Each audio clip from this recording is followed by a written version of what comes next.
बालेंदु जी, आपका हार्दिक स्वागत है। डॉक्टर शीला रेड्डी हमारे बीच हैं और बच्चे भी अभी ज्वाइन कर ही रहे हैं। तो हम पारंपरिक रूप से दीप प्रज्वलन के द्वारा पहले दीप प्रज्वलित करेंगे, फिर समारोह का शुभारंभ करेंगे। तो दीप प्रज्वलन के द्वारा हम शुभारंभ करते हैं।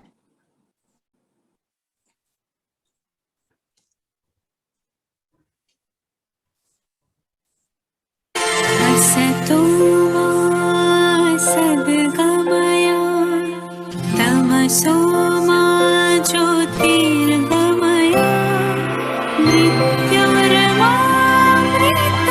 गमय। ॐ शान्ति शान्ति शान्ति।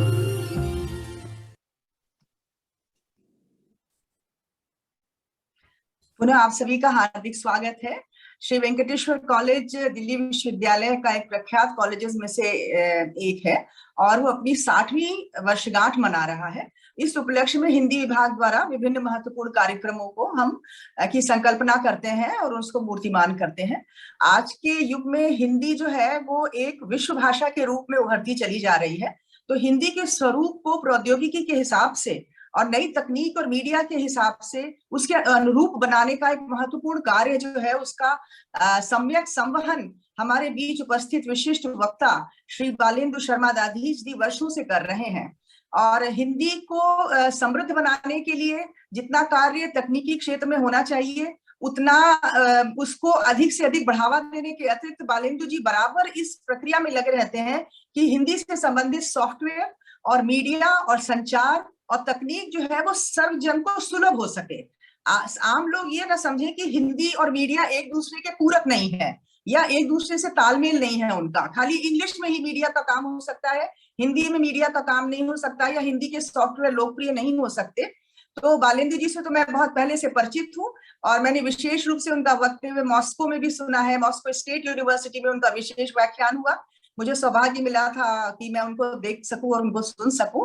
तो ये हिंदी भाषा के संवर्धन में जैसा कार्य हम एक रूप में ये कह सकते हैं कि जिस समय स्वतंत्रता आंदोलन के बाद हिंदी नई चाल में ढल रही थी और जैसे द्विवेदी जी ने और शुक्ल जी ने उसको परिष्कृत करने का, उसको परिपूर्ण करने का, उसकी नई विधाओं से संपृक्त करने का जो महत्वपूर्ण कार्य 19वीं शताब्दी के प्रारंभ में किया था, उसमें नई विधाएं विकसित करी थी, उसी तरीके के एक नई करवट अब हिंदी ले रही है। क्योंकि हिंदी हमारी मीडिया और तकनीक और संचार क्रांति के इस युग में एक बहुत बड़ा माध्यम बनकर आ रही है। क्योंकि जन जन तक पहुंचने वाली जो भाषा अगर कोई भी मानी जाए, जो केवल भारत ही नहीं बल्कि अंतरराष्ट्रीय स्तर पर भी अपने मानक स्थापित कर चुकी है, तो वो हिंदी के अलावा और कोई दूसरी नहीं है। हम विदेशों में जाते हैं तो हरदम हिंदी में नमस्कार ही करते हैं, अभिवादन करते हैं और एक दूसरे से जुड़ने का प्रयास हिंदी में ही करते हैं। तो हमें ये नहीं भूलना चाहिए कि हिंदी केवल साहित्य की भाषा नहीं है, लोक भाषा नहीं है, बल्कि संचार की भी एक बहुत बड़ी महत्वपूर्ण शक्ति के रूप में उभर रही है। तो बालेंदु जी, आपका स्वागत है। साथ ही इस समारोह में जुड़े हुए हमारे कई अतिथि हैं, जैसे Shri Ram College of Commerce में हिंदी विभाग के अध्यक्ष associate professor doctor Ravi Sharma ji, जो कि नव उन्नयन सोसाइटी के उपाध्यक्ष और दिल्ली साहित्य सम्मेलन के महामंत्री भी हैं। मेरे अभिनमित्र हैं, वो भी जुड़े हैं। और जापान से हमारी मेरी एक शिष्या है नाओमी जी, वो भी आई हुई हैं, और लोग भी बीच बीच में जुड़ते रहेंगे। तो अब हम कार्यक्रम को आगे बढ़ाते हुए मैं निवेदन करूंगी, हमारे बीच हमारी प्राचार्य प्रोफेसर शीला रेड्डी जी उपस्थित हैं, जो कि बालेंदु जी का अभिवादन करेंगी, उनका औपचारिक स्वागत करेंगी। तो डॉक्टर रेड्डी, आपका स्वागत है। धन्यवाद जी। सबको नमस्कार, and on behalf of Sri Venkateshwara College, I extend a very warm welcome to Mr. Balendu Sharma. It's so nice of you that you have kindly consented to be part of this session, and as outlined by Dr. Richa Mishra, how the language could be disseminated and how the importance and significance of the Hindi language could be promoted is a very significant task. And when we talk of technology, and I am told that you are a very senior technology professional, and when we talk of technology and inclusive societies, the two most important challenges are how do we leverage digital technologies for societal good And also, how do we promote inclusion across culture, products, and ecosystems in organizations and society? And I think Balenduji has effectively addressed these challenges during his career and profession. And a man like him would definitely enlighten us on the ways and means to reach out to the common man regarding the promotion of Hindi language. So, sir, we are really extremely happy to have you with us this afternoon. And I know you keep a busy schedule, but despite that, you have kindly agreed to interact with our faculty and department. And I am also excited that many other colleges and students have joined this session. And I sincerely hope that this would be a very insightful and a rewarding session. And with this, my compliments to the department and the organizers who have thought of organizing a session in a different perspective. And hope we continue this collaboration, sir, Balenduji, and hope we meet time and again and learn from you a lot in this sector. Thank you so much. Thank you and welcome again. Thank you so much. धन्यवाद professor Reddy ji, धन्यवाद professor Reddy ji आपके व्याख्यान के लिए। अब मैं अपने सभी श्रोताओं को और सभी प्रतिभागियों को अपने विशिष्ट वक्ता श्री बालेंदु शर्मा जी का एक औपचारिक परिचय प्रस्तुत करना चाहूंगी। राजभाषा गौरव पुरस्कार से सम्मानित बालेंदु शर्मा दादी जी हिंदी के जाने माने तकनीकविद और पूर्व संपादक हैं। तकनीक, भाषा और मीडिया तीनों क्षेत्रों में उनका विशद अनुभव है। उन्होंने भारतीय भाषाओं में तकनीकी विकास, आम लोगों के बीच कौशल के प्रसार और तकनीकी विषयों पर जागरूकता पैदा करने का महत्वपूर्ण कार्य किया है। एक ओर हिंदी में अनेक सॉफ्टवेयर बनाकर उन्होंने निःशुल्क उपलब्ध कराए और दूसरी ओर लाखों वेब पेजों वाले समाचार पोर्टलों का विकास और संपादन किया है। उन्होंने हिंदी में तकनीकी विषयों पर 150 से अधिक वीडियो भी बनाए हैं और साथ ही मुख्य धारा के हिंदी मीडिया में प्रौद्योगिकी पर 1500 से अधिक लेख भी उपलब्ध कराए। ये उनकी विशेषता है और इसी प्रक्रिया में इन्हीं विशेषताओं को उद्घाटित करते हुए उनकी 5 पुस्तकें प्रकाशित हुई हैं, जिनमें से 2 तकनीक पर आधारित हैं। इनमें मुख्य है तकनीकी सुलझने और दूसरी है दिव्यांगों के लिए तकनीक, जो तकनीक पर एक विशेष पुस्तक लिखी गई है और बहुत मान्यता मिली उसको।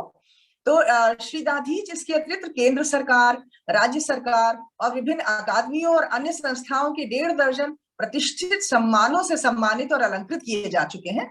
इनमें भारत के राष्ट्रपति द्वारा, श्री प्रणब मुखर्जी द्वारा दिए जाने वाले 2 अलग अलग सम्मान हैं। पहला है राजभाषा गौरव पुरस्कार तथा दूसरा आत्माराम पुरस्कार। तो हम बहुत आभारी हैं आपके कि आपने हमारा ये निमंत्रण स्वीकार किया है। बालेंदु जी, आपने भारत के अतिरिक्त अमेरिका, ब्रिटेन, रूस, चीन, जापान, दक्षिण अफ्रीका, मॉरिशस, नेपाल आदि देशों में अनेक जगहों पर आप आम जनता से जुड़कर उनकी तकनीकों पर सैकड़ों कार्यशालाएं, सेमिनार और सम्मेलनों का संचालन और अध्यक्षता करते रहे हैं। आप विज्ञान, वाणिज्य और कला तीनों में ही निष्णांत हैं। तो इस प्रकार आप बालेंदु जी हम महती प्रतिभा के धनी हैं। आज हमारे बीच अपनी उपस्थिति द्वारा हमारी गरिमा को बढ़ाते हुए बालेंदु जी जो है वो हमारे साथ विशिष्ट वक्ता के तरह जुड़ेंगे। और इस अतिरिक्त में ये और भी उनका एक विशेष परिचय मैं देना चाहूंगी कि वो इस समय विश्व की अग्रणी बहुराष्ट्रीय प्रौद्योगिकी कंपनी माइक्रोसॉफ्ट में निदेशक हैं। स्थानीय भाषाएं और सुगम्यता के विशिष्ट पद पर आसीन है। इसके पहले वो इंडियन एक्सप्रेस और हिंदुस्तान टाइम्स समाचार पत्र समूहों में वरिष्ठ संपादकीय पदों पर कार्यरत रह चुके हैं। तो इतना लंबा चौड़ा, इतना विशाल उनका व्यक्तित्व है और वो इतनी अनेक विशेषताओं से अलंकृत बालेंदु जी हमारे कॉलेज में इस विशेष व्याख्यान के लिए आए हैं। हम सब बहुत उत्साहित हैं और बहुत विनम्रता से और बहुत आदर पूर्वक हम आपका स्वागत करते हैं। और आप अपना विशेष व्याख्यान प्रस्तुत करें बालेंदु जी, आपका हार्दिक स्वागत है विभाग की ओर से, मेरी ओर से और प्रिंसिपल मैम की ओर से भी। नमस्कार, धन्यवाद जी। आप सबका बहुत बहुत धन्यवाद। और मैं यहाँ पर आपके इस महत्वपूर्ण महाविद्यालय में आकर के अभिभूत हूँ। मेरे लिए खुद ये बहुत गरिमा और गौरव का विषय है कि आपने मुझे अवसर दिया। आदरणीय प्रोफेसर सी शीला रेड्डी जी, उन्होंने जो अपने उद्गार प्रकट किए वो हम सबके लिए बहुत बहुत प्रेरक उद्गार हैं, खासतौर पर भाषा और प्रौद्योगिकी के संबंधों के संदर्भ में। ऋचा जी, आपने जो जिक्र किया, जिस तरह से आपने हिंदी के नए युग की बात की कि किस प्रकार से अनेक कालखंडों में हिंदी भाषा को अलग अलग स्वरूपों में समृद्ध किया गया है, उसको परिमार्जित किया गया है, उसको आगे बढ़ाया गया है, और ये जो जमाना आया है थोड़ा अलग है। इसमें हम लोग, हमारा वैश्वीकरण भी हो रहा है, तकनीकीकरण भी हो रहा है, बाजारीकरण भी हो रहा है, और बहुत सारी अन्य परिघटनाएं हैं जो शायद पहले नहीं हुआ करती थी, और आज के इस परिदृश्य में, आज की परिस्थितियों में वो सब बहुत महत्वपूर्ण हो जाता है। मैं अपनी बात को दो रूपों में कहना पसंद करता हूं। मैं अपनी स्क्रीन शेयर करूंगा और उसके साथ ही साथ मैं आपके साथ में कुछ डेमोन्स्ट्रेशन आदि भी देता चलूंगा। तो मुझे उम्मीद है कि मेरी स्क्रीन आपको इस समय दिखाई दे रही होगी। जी, दिखाई दे रही है जी। धन्यवाद जी। मैं इसको थोड़ा सा कोने में कर दूं ताकि आपको डिस्टर्ब ना करे, इसका जो आपके विजन को ये प्रभावित ना करे। तो हमारा आज का जो विषय है प्रौद्योगिकी और हिंदी के बारे में है, और खासतौर पर शिक्षा के क्षेत्र की नई पीढ़ी के लोगों के साथ में हम संवाद कर रहे हैं, तो ये विषय और भी अधिक महत्वपूर्ण हो जाता है, क्योंकि अगर भविष्य में हिंदी को जाना है, हमारे देश को जाना है, तो विज्ञान, प्रौद्योगिकी और कारोबार, ये तीन बहुत महत्वपूर्ण घटक हैं। इनको साथ लिए बिना हम आगे नहीं बढ़ सकते। जमाना बदल चुका है। असल में कुछ साल पहले आपको याद होगा, सर्वेश्वर दयाल सक्सेना ने एक कविता लिखी थी, और वो जो कविता थी वो क्या थी? वो कविता थी और आज वो आए हैं। उन्होंने लिखी थी ये कविता उस संदर्भ में जब भारत में बाहर का प्रभाव बहुत अधिक हो रहा था। वो प्रभाव जो है बाजार के जरिए हो सकता है, वो सांस्कृतिक प्रभाव हो सकता है, या अन्य प्रकार का प्रभाव हो सकता है, जिसमें टेक्नोलॉजी भी एक अवयव है। सर्वेश्वर की कविता थी, और आज वो आए हैं हमसे छीनने हमारी भाषा, और आज वो आए हैं हमसे छीनने हमारी भाषा, यानी हमसे हमारा रूप, जिसे गढ़ा है हमारी भाषा ने, और जो आज इस जंगल में इतना विकृत हो चुका है कि आसानी से पहचान में नहीं आता। हमारी भाषा के संदर्भ में जो उस जमाने की, यानी कि 30-40 साल पहले की जो चिंताएं थी, उन पर बाहरी प्रभाव को लेकर के, बाहर से आने वाली विकृतियों को लेकर के जो चिंताएं थी, उनको सर्वेश्वर ने अपनी कविता में बहुत अच्छी और बहुत गहन, बहुत भावपूर्ण अभिव्यक्ति दी थी। असल में सर्वेश्वर हम सब की बात कह रहे थे, तो हमारे देश की तरफ से बात कर रहे थे, हमारी भाषा की तरफ से बात कर रहे थे, हमारी एक साझा चिंताओं को अभिव्यक्त कर रहे थे। लेकिन इस बीच बहुत सारे बदलाव आ चुके हैं और जमाना बदल चुका है। हमारे आसपास बहुत बदलाव आ चुका है और परिस्थितियां बदल चुकी है, सोचने के तौर तरीके भी बदल चुके हैं। किसी समय, आज के अगर आप कुछ साल पीछे जाएंगे तो वर्ष 2000 में आप देखेंगे कि हम इस तरह के माहौल में रहा करते थे। हमारे दफ्तरों का स्वरूप हुआ करता था आज के 20-22 साल पहले। उसके बाद परिस्थितियां बदली और कुछ उसके 5-7 साल बाद में हम इस स्थिति में पहुंच गए, यानी प्रगति हमें दिखाई देने लगी, तकनीकीकरण हमें दिखाई देने लगा, बाजारीकरण दिखाई देने लगा, वैश्वीकरण का प्रभाव हमें दिखाई देने लगा, आधुनिकीकरण हमारे बीच में आने लगा। तो हमारे दफ्तर, हमारे शिक्षण संस्थान, हमारे घर बदलने लगे, यहां से बदल करके वो यहाँ पहुंचे।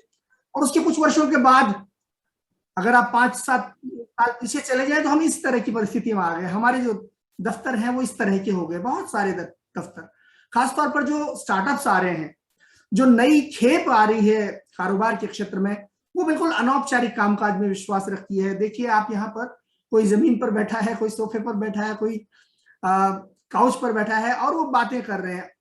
तो ये पिछले 7 साल पहले की मैं बात कहूंगा, इस तरह का एक सांस्कृतिक बदलाव हमारे बीच में आया। उसके बाद ये बदलाव की जो प्रक्रिया है जारी है दोस्तों। पिछले 2 साल में आप देखेंगे कि ये बदलाव आ गया। हम अपने घर में हैं, अपने अपने स्थानों पर हैं, और हम दुनिया भर के लोगों के साथ जुड़े हुए हैं। हमारा कामकाज उसी तरह से आगे बढ़ रहा है जैसे पहले आगे बढ़ रहा था। हालांकि हम फिजिकली अपने दफ्तरों में नहीं है, अपने शिक्षण संस्थानों में नहीं है, लेकिन फिर भी हम जुड़े हुए हैं, फिर भी हम साथ काम कर पा रहे हैं, फिर भी एक दूसरे के साथ संवाद कर पा रहे हैं, फिर भी हम विमर्श कर पा रहे हैं, फिर भी हम अपने दफ्तरों को आज की परिस्थितियों के साथ में जोड़कर चल पा रहे हैं, और फिर भी हमारे कारोबार चल रहे हैं, सब कुछ यथावत चल रहा है। थोड़ा बहुत फर्क पड़ा है यहाँ और वहां, लेकिन बहुत सारी नई नई अपॉर्चुनिटी या नए अवसर भी हमारे सामने आ गए हैं। तो परिस्थितियां कितनी बदल गई। अब इन परिस्थितियों में यदि आज हम ये कहें कि हम पर सांस्कृतिक आक्रमण का हमें डर है, तो वो शायद अब जो नैरेटिव है या विमर्श के जो मुद्दे हैं थोड़े बदल चुके हैं। और हम सब लोग चूंकि आज वैश्वीकरण के समय में हैं, आज हम सब लोग एक डिवाइस का प्रयोग हम में से अधिकांश लोग कर रहे हैं। मोबाइल फोन सबके हाथ में है, लगभग हर व्यक्ति के हाथ में एक कंप्यूटिंग डिवाइस है। तो आज स्थितियां बदल गई हैं। आज दुनिया के साथ में हम लोग जुड़े हुए हैं, एक विश्वग्राम के साथ में हम लोग जुड़े हुए हैं, और आज आदान प्रदान ज्यादा महत्वपूर्ण हो गया और आसान भी हो गया। मेरे ख्याल से आज दुनिया में ऐसा कोई भी देश नहीं है जो पूरी तरह से अपने भीतर घुसा रहना चाहता हो, जो बाहरी प्रभाव को बंद करना चाहता हो, उसके दरवाजे पूरी तरह से बंद कर देना चाहता हो। क्योंकि जहां ये दरवाजे खुले रहते हैं वहां बाहर का प्रभाव हम पर आता है, लेकिन हमारा प्रभाव बाहर भी जाता है। यदि बाहर के लोगों को अवसर प्राप्त होते हैं तो हमें भी अवसर प्राप्त होते हैं। तो परिस्थितियां बदल चुकी है, और आज जो परिस्थितियां बदल गई हैं उसमें टेक्नोलॉजी या तकनीक का बहुत महत्वपूर्ण स्थान है।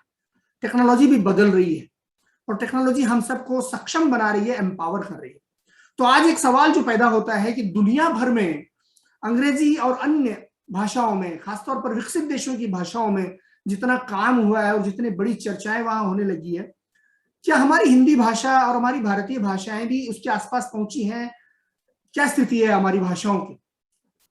क्योंकि वर्तमान परिस्थितियों में हमारा एक उभरता हुआ जो देश है, दुनिया की तीसरी या चौथी या पांचवी सबसे बड़ी अर्थव्यवस्थाओं में से एक है, हमारी भाषाएं कहाँ पर है आज के परिदृश्य में? ये प्रश्न पैदा होता है।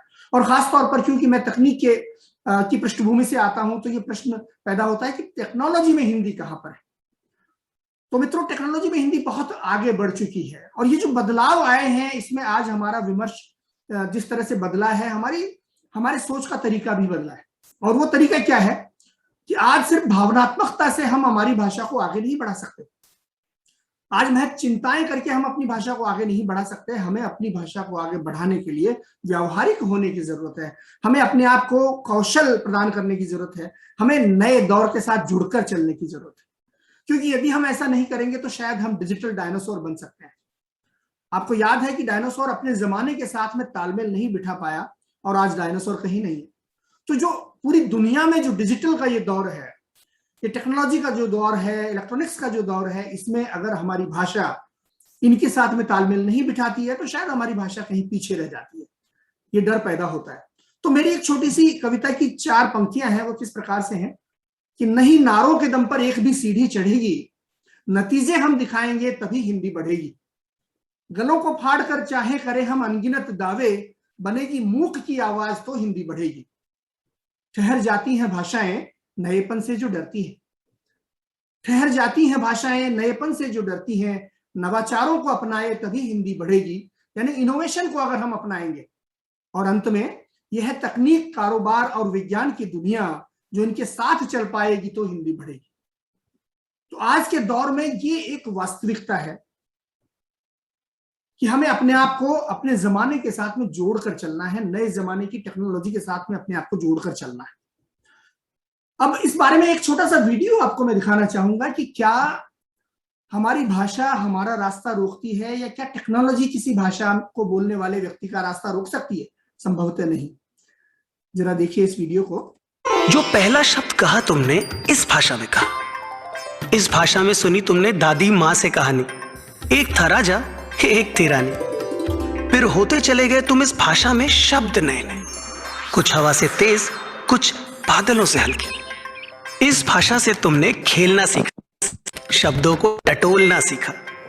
शब्द थे वही पर मतलब बदला, बदला सोचने का ढंग। ये भाषा जो है तुम्हारे अपनों की भाषा, तुम्हारे सपनों की भाषा, दिल की भाषा और दिमाग की भाषा, आज की भाषा, आने वाले कल की भाषा। तो क्यों ना हो टेक्नोलॉजी का साथ भी इसी भाषा में।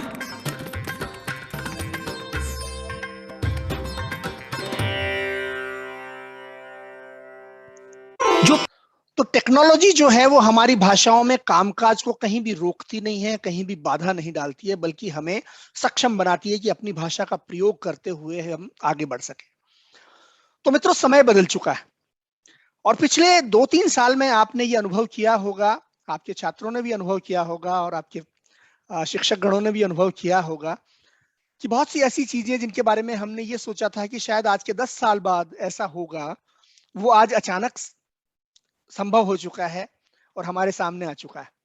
आज हम रिमोट वर्क की संस्कृति का इस्तेमाल कर रहे हैं, दूरस्थ कार्य में आज हम लोग लगे हुए हैं। इसके पीछे दो महत्वपूर्ण परिघटनाएं हैं टेक्नोलॉजी की दृष्टि से जो घटित हुई हैं। एक है आर्टिफिशियल इंटेलिजेंस या कृत्रिम बुद्धिमत्ता, और दूसरी है क्लाउड कंप्यूटिंग। ये जो टर्म्स हैं, इस तरह की जो बातें हैं, ये किसी जमाने में हमें ऐसा लगता था बड़ी किताबी किस्म की या तकनीकी किस्म की बातें लगती थी।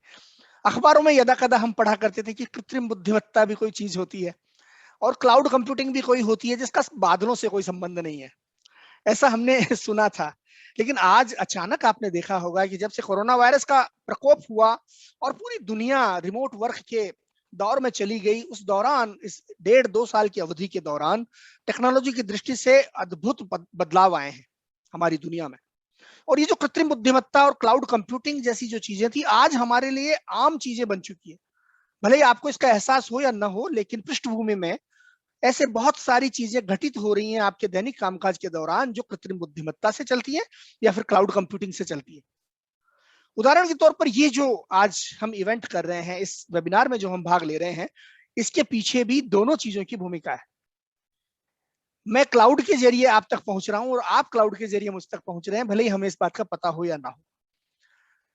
अब बहुत सारी ऐसी चीजें संभव हो चुकी है हमारी भाषाओं में जो शायद हमने पहले कभी सोचा नहीं था, या वही सोचते थे कि 20 साल 25 साल बाद शायद हम कंप्यूटर से बात करने लगेंगे, शायद हम अपने किसी उपकरण से बात करके कुछ कह सकेंगे, या ऐसे टेलीविजन आ जाएंगे जिनको हम सिर्फ ये कहेंगे कि टेलीविजन ऐसा करो, शोले लगा दो, और टेलीविजन मुझे जवाब दे रहा होगा और शोले उसने फिल्म चालू कर दी होगी। ऐसी कल्पनाएं हम किया करते थे। हम सोचते थे ऐसा टेलीविजन आ जाएगा जो हम अपनी कलाई घड़ी पर बांधा करेंगे, इतना छोटा होगा जो हम अपनी कलाई पर घड़ी की तरह बांधा करेंगे, और आज वो आ चुका है। आज स्मार्ट वॉचेज आ चुकी हैं। लेकिन हमारा जो बिंदु है वो है भारतीय भाषाएं। क्या भारतीय भाषाओं में इन सब चीजों की कोई भूमिका है? तो जो नए बदलाव आते हैं वो किस प्रकार से हमारी भाषा को प्रभावित कर रहे हैं, आर्टिफिशियल इंटेलिजेंस जैसी चीजें, वो मैं आपको कुछ चीजें दिखाता चलूंगा, और ऐसे बहुत सारे मैं डेमोन्स्ट्रेशंस आपको देता चलूंगा। तो आप देखिए, ये मेरे हाथ में एक डिवाइस है, शायद आप में से कुछ लोग जानते होंगे कि ये क्या है। इसका नाम है एलेक्सा, और मैं इसके साथ में, एलेक्सा के साथ में बात कर सकता हूं। अगर मैं एलेक्सा को कुछ निर्देश दूंगा तो ये मेरी बातों को सुनेगी, उसको समझेगी और मुझसे संवाद करेगी। आज हम उस परिस्थिति में आ गए हैं आर्टिफिशियल इंटेलिजेंस की बदौलत कि आज हम कन्वर्सेशन एज ए प्लेटफॉर्म के स्तर पर चले गए हैं। एलेक्सा, आज के समाचार सुनाओ। नमस्कार, आप सुन रहे हैं आज तक हेडलाइंस। खान की जमानत पर आज बॉम्बे हाई कोर्ट में सुनवाई। पूर्व अटॉर्नी जनरल मुकुल रोहतगी आज आर्यन करने के सुनवाई की सूची में 97 नंबर पर आर्यन की अर्जी। Alexa shut up. एलेक्सा, क्या हालचाल है? आपने जो लिया पुकार, दिल में बजी गिटार। तो आपने देखा कि उपकरण न सिर्फ आपके साथ बात करने लगे हैं, बल्कि वो काफी हद तक विनोद प्रिय भी हो गए हैं, विटी हो गए हैं। अब ये जो बदलाव आ रहा है हमारे आसपास में, शायद हम में से बहुत से लोगों को इसका एहसास नहीं है, लेकिन ये सर्वव्यापी है। आपके मोबाइल फोन में भी ये दिखाई देगा, आपके उपकरणों में भी ये दिखाई देगा, आपके टेलीविजन तक ये आ चुका है और आपके कंप्यूटर में भी आ चुका है। उदाहरण के तौर पर कंप्यूटर में, आपके विंडोज कंप्यूटर में एक वर्चुअल असिस्टेंट है जिसका नाम है कोर्टाना, और मैं कोर्टाना के साथ बात कर सकता हूँ आज आर्टिफिशियल इंटेलिजेंस की बदौलत, और अपनी भाषा तक मैं पहुंच सकता हूँ। कैसे? देखिए, आपको दिखाता हूं।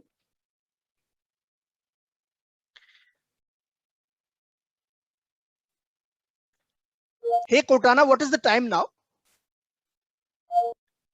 It's 1:24 p.m. in New Delhi. What is the time in New York? It's 3:54 a.m. in New York. Convert 7,533 rupees to US dollars.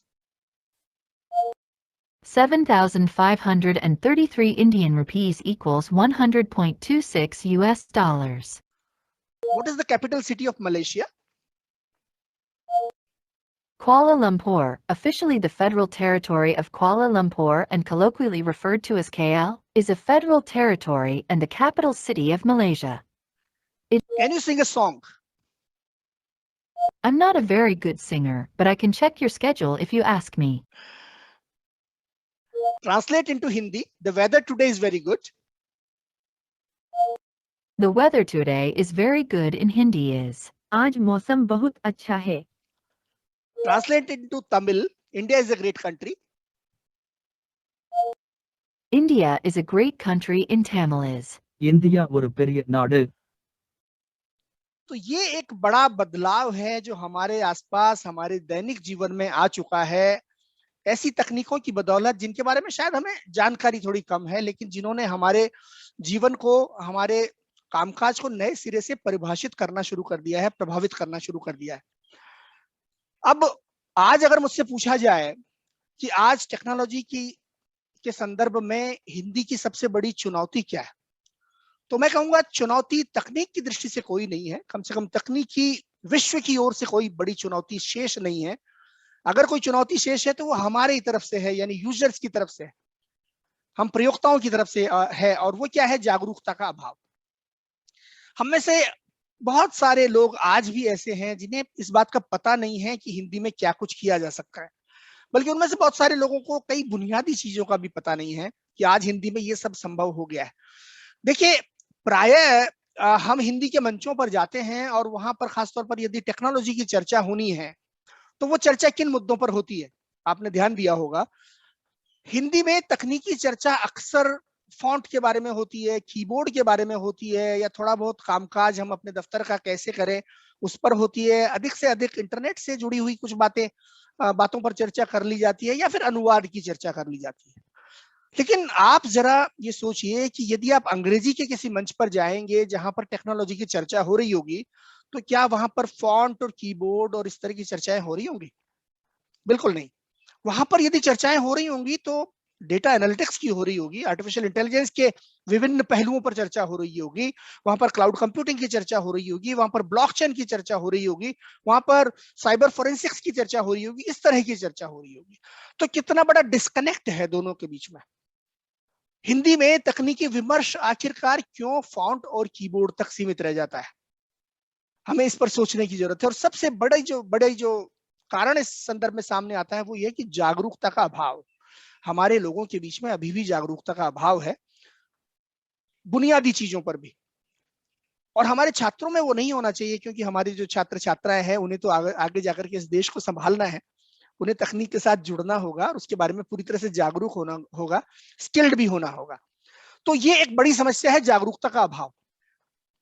एक उदाहरण मैं आपको दूंगा कि अक्सर मैं हिंदी के किसी भी कार्यक्रम में जाता हूं तो 4 सवाल मुझसे जरूर पूछे जाते हैं, रेमिंगटन, कृतिदेव, विंडोज एक्सपी और पेज मेकर, कि आज हम इन चीजों का इस्तेमाल क्यों नहीं कर पा रहे। तो मेरा जवाब यह है कि हम आखिरकार इन पुरानी चीजों में कब तक अटके रहेंगे। ये ऐसी चीजें हैं चारों ही जो आज के 20 साल पहले या 22 साल पहले या 15 साल पहले ऑब्सोलीट हो चुकी है या अप्रासंगिक हो चुकी है, इररिलेवेंट हो चुकी है। उनको उनकी अपनी कंपनियां भी छोड़ चुकी हैं, लेकिन हमारी चर्चाओं में अक्सर इस तरह के सवाल आते हैं। तो वो क्यों आते हैं? हालांकि इन सब के विकल्प आ चुके हैं, इन सब के रिप्लेसमेंट के तौर पर नई तकनीकें आ चुकी है, लेकिन हमें जानकारी नहीं है, इसलिए ये सारे सवाल आते हैं। अब मैं इस तरह के सवालों के संदर्भ में एक उदाहरण देता हूं कि ये कुछ ऐसा ही है जैसे आपने एक मर्सिडीज खरीद ली हो, यानी आप विंडोज 10 या विंडोज 11 का कंप्यूटर इस्तेमाल कर रहे हैं, या एप्पल का आप कोई लेटेस्ट एयर इस्तेमाल कर रहे हैं, या आप कोई और आधुनिकतम कंप्यूटर इस्तेमाल कर रहे हैं। तो उस कंप्यूटर में आप उसका इस्तेमाल एक टाइपराइटर की तरह अगर करना चाहते हैं तो शायद ये लगभग ऐसा ही है जैसे आपने एक मर्सिडीज खरीद ली हो और मर्सिडीज को आप उसके इंजन के जरिए ना चलाना चाहें, उसकी सारी क्षमताओं का इस्तेमाल ना करना चाहें, और आप पुराने जमाने की चीजों को लेकर के अभी भी बैठे हुए हों कि मैं तो मर्सिडीज को ऐसे चलाना चाहता हूं। तो आपका जो कंप्यूटर है वो इतना पावरफुल है आज कि वो टाइपराइटर का विकल्प नहीं है। आपका कंप्यूटर आज अनगिनत कार्य करने में सक्षम है। आपका कंप्यूटर आज आप देखिए सॉफ्टवेयर बनाने में सक्षम है, आपको पूरी दुनिया से जोड़ने में सक्षम है। अपने कंप्यूटर मात्र से आप पूरा का पूरा कारोबार खड़ा कर सकते हैं, पूरी दुनिया में उसको चला सकते हैं। आप पूरा स्टोर फ्रंट बनाने में सक्षम हैं, आप अपनी पूरी मतलब अनगिनत चीजें आप वेबसाइट में बनाने में सक्षम हैं। आप कितना ही फ्रीलांसिंग का काम करने में आप सक्षम हो सकते हैं। कंप्यूटर में क्या कुछ नहीं है। आज कंप्यूटर आपकी बात सुन रहा है, वो बोलकर सुना रहा है, वो अनुवाद कर सकता है, वो आपकी हस्तलिपि को पहचानने लगा है। और हम बात करते हैं कि हमें रेमिंगटन टाइपराइटर की तरह अपने कंप्यूटर का इस्तेमाल करना है। तो ये लगभग इसी तरह का है जैसे आपने एक मर्सिडीज खरीद ली हो और आप उसको इस तरह से चलाना चाहे, जैसे 50 साल पहले हमारे देश में बैलगाड़ियां चला करती थी। हमें बदलने की जरूरत है। हमें जो तकनीक आ चुकी है उसका इस्तेमाल करना सीखने और इस्तेमाल करने की जरूरत है। हमें इनोवेशन की जरूरत है। हमें आगे बढ़ने के लिए इन चीजों का प्रयोग करना सीखना होगा। लेकिन ऐसी स्थिति आज भी हमें देखने को मिलती है कि लोगों को पता नहीं होता बुनियादी चीजें। पिछले दिनों मैं दिल्ली के नेहरू प्लेस में गया, जहां पर मैंने कुछ युवकों को देखा जो बदहवास स्थिति में इधर उधर भटक रहे थे। मैंने उनसे पूछा क्या हुआ, आप लोग क्यों परेशान हैं? तो उन लोगों ने कहा सर हम लोग हरियाणा के 2-3 शहरों से आए हैं टैक्सी करके, और हमें असल में यूनिकोड खरीदना है। तो यूनिकोड खरीदने आए हैं हम लोग और यहाँ पर वो मिल नहीं रहा। तो आप में से जिन लोगों को यूनिकोड क्या है ये पता ना हो तो उन्हें बता दूं कि यूनिकोड कुछ नियम है। हिंदी और अन्य गैर अंग्रेजी भाषाओं में काम करने के लिए कुछ नियम बनाए गए हैं कि आपका कंप्यूटर कैसे काम करेगा। तो वो कुछ रूल्स हैं या एनकोडिंग, जिनको तकनीकी भाषा में एनकोडिंग कहते हैं, वो है। तो आप रूल्स को कैसे खरीदेंगे जरा सोचिए। आप एनकोडिंग को कैसे खरीदेंगे? वो तो आपके कंप्यूटर में मौजूद है ना। लेकिन जागरूकता का अभाव ये है कि ये लोग बेचारे परेशान हाल नेहरू प्लेस में भटक रहे थे। उन्होंने कहा सर हमें यूनिकोड खरीदना है, वो कहाँ मिलेगा? कहीं नहीं मिल रहा। हम जगह जगह ढूंढ के थक चुके हैं लेकिन कहीं नहीं मिल रहा। क्या करें आप बताइए, कहाँ से लें? तो मैंने कहा कि चलो गनीमत है कि तुम्हें किसी, ये जो 150 रुपए में सीडी बेचने वाले बहुत सारे लोग नेहरू प्लेस में हैं, इनमें से किसी ने तुमको ठगा नहीं, वरना तुम्हें 8-10 सीडियां पकड़ा देते कि जाके इनको इंस्टॉल कर लेना, यूनिकोड आ जाएगा। तो गनीमत है तुम लोग बचे हुए हो। लेकिन असल में यूनिकोड तुम्हारे अपने कंप्यूटर में मौजूद है। तुम्हें टैक्सी करके और यहाँ तक आने की जरूरत नहीं थी, इतना पैसा खर्च करने की जरूरत नहीं थी। 3 या 4 या 5 बार क्लिक करने से ही कंप्यूटर में यूनिकोड सक्रिय हो जाता है। बस इतना सा ही काम करना था आपको। आप अपने घर में भी ऐसा कर सकते थे। तो उन्हें विश्वास नहीं हुआ तो मैंने उनमें से एक का कंप्यूटर लिया और उनको करके दिखाया कि आप ऐसे अपने कंप्यूटर में यूनिकोड सक्रिय कर सकते हैं और हिंदी भाषा को ला सकते हैं। वो बेचारे आश्चर्यचकित थे, लेकिन खैर उनको सूचना दिल्ली आकर के मिली जो उनको वहीं पर मिल सकती थी। ये एक दुर्भाग्य की बात है, लेकिन मुद्दा जागरूकता का है कि हमारी जागरूकता में कमी है। तो अब मेरा ये कहना है कि हमारे मंचों पर इस प्रकार की चीजों पर चर्चा से हमें आगे बढ़ना चाहिए कि टाइपिंग कैसे करें या फॉन्ट का कैसे प्रयोग करें। क्योंकि टेक्स्ट इनपुट जिसको बोलते हैं, कंप्यूटर में टेक्स्ट को भेजना कीबोर्ड के जरिए या किसी अन्य माध्यम से, वो अब कोई चैलेंज नहीं रह गया, वो कोई चुनौती नहीं रह गई। 8 तरीके आज मौजूद हैं ऐसे जिनके जरिए आप कंप्यूटर में और मोबाइल फोन में इनपुट कर सकते हैं। बल्कि आप मोबाइल को और इंटरनेट को जोड़ लेंगे तो 8 या 2-3 दर्जन तरीके हैं जिनका इस्तेमाल करते हुए आप हिंदी में काम कर सकते हैं, आप टाइप कर सकते हैं। लेकिन आपके अपने विंडोज में ऐसे 8 तरीके मौजूद हैं जिनको आप जानना चाहेंगे कि हम अपने कंप्यूटर में कैसे हिंदी में काम करें। बहुत से लोग आज भी पूछते हैं ना कि अरे हिंदी में काम कर सकते हैं आप कंप्यूटर पर? जैसे कई बार आप मेल भेजते हैं किसी को हिंदी में, या फिर आपने कोई वेबसाइट हिंदी की दिखाई किसी को, तो वो चौंक जाता है कि अरे ये कैसे संभव है, आप हिंदी में मेल भेज रहे हैं। तो मित्रों ये कोई चुनौती नहीं है। यूनिकोड के आने के बाद पूरी दुनिया की भाषाएं सक्षम हो चुकी हैं तकनीकी क्षेत्र में, हिंदी भी उनमें से एक है। और आज आप किसी भी तरह की तकनीक का किसी भी भाषा में प्रयोग कर सकते हैं। हिंदी में तो बहुत ज्यादा आराम से कर सकते हैं, बहुत ज्यादा आसानी से कर सकते हैं, क्योंकि हिंदी ने तालमेल बनाया हुआ है अपने जमाने की तकनीक के साथ। तालमेल अगर नहीं है तो यूजर्स का नहीं है, टेक्नोलॉजी जो है भाषा प्रौद्योगिकी उसने पूरा तालमेल बनाया हुआ है। तो ऐसे 8 तरीके आपको यहाँ पर दिखाई दे रहे हैं जिनके जरिए हम कंप्यूटर में काम कर सकते हैं हिंदी भाषा में। पहला है इंस्क्रिप्ट, दूसरा इंडिक लैंग्वेज इनपुट टूल, तीसरा फोनेटिक कीबोर्ड, चौथा ऑन स्क्रीन कीबोर्ड, पांचवा टच कीबोर्ड, छठा हस्तलिपि की पहचान, उसके बाद डिक्टेशन और अनुवाद। अब ये 8 तरीके क्या हैं, एक एक करके हम इनको देखेंगे व्यवहारिक तरीके से, ताकि आपके छात्र छात्राओं को भी पता चले कि आखिरकार ये जो कह रहे हैं कि हिंदी में अब कोई चैलेंज ही नहीं रहा, वो क्यों कह रहे हैं। तो सबसे पहली चीज है इंस्क्रिप्ट कीबोर्ड कैसे आप सक्रिय करें अपने कंप्यूटर में। अब इंस्क्रिप्ट क्या है? देखिए, हिंदी और भारतीय भाषाओं में काम करने के लिए हमारी सरकार ने, हमारी सरकार के संस्थानों ने और तकनीकी संस्थाओं ने कुछ स्टैंडर्ड्स बनाए। उनमें से एक स्टैंडर्ड जो है वो कीबोर्ड के लिए बनाया गया है जिसका नाम है इंस्क्रिप्ट। यानी हिंदी में टाइपिंग करने के लिए या पंजाबी गुजराती आदि में टाइपिंग करने के लिए आप कैसे करेंगे, उसके कुछ नियम बनाए गए हैं। उनमें से वो जो नियम है, भारत का मानक नियम कहते हैं उसको, that is an standard for Indian languages, और उसका नाम है इंस्क्रिप्ट। और इंस्क्रिप्ट जब भी आप हिंदी भाषा को अपने कंप्यूटर में सक्रिय करते हैं तो इंस्क्रिप्ट अपने आप सक्रिय हो जाता है, क्योंकि ये डिफॉल्ट कीबोर्ड है। मगर ये होता कैसे है?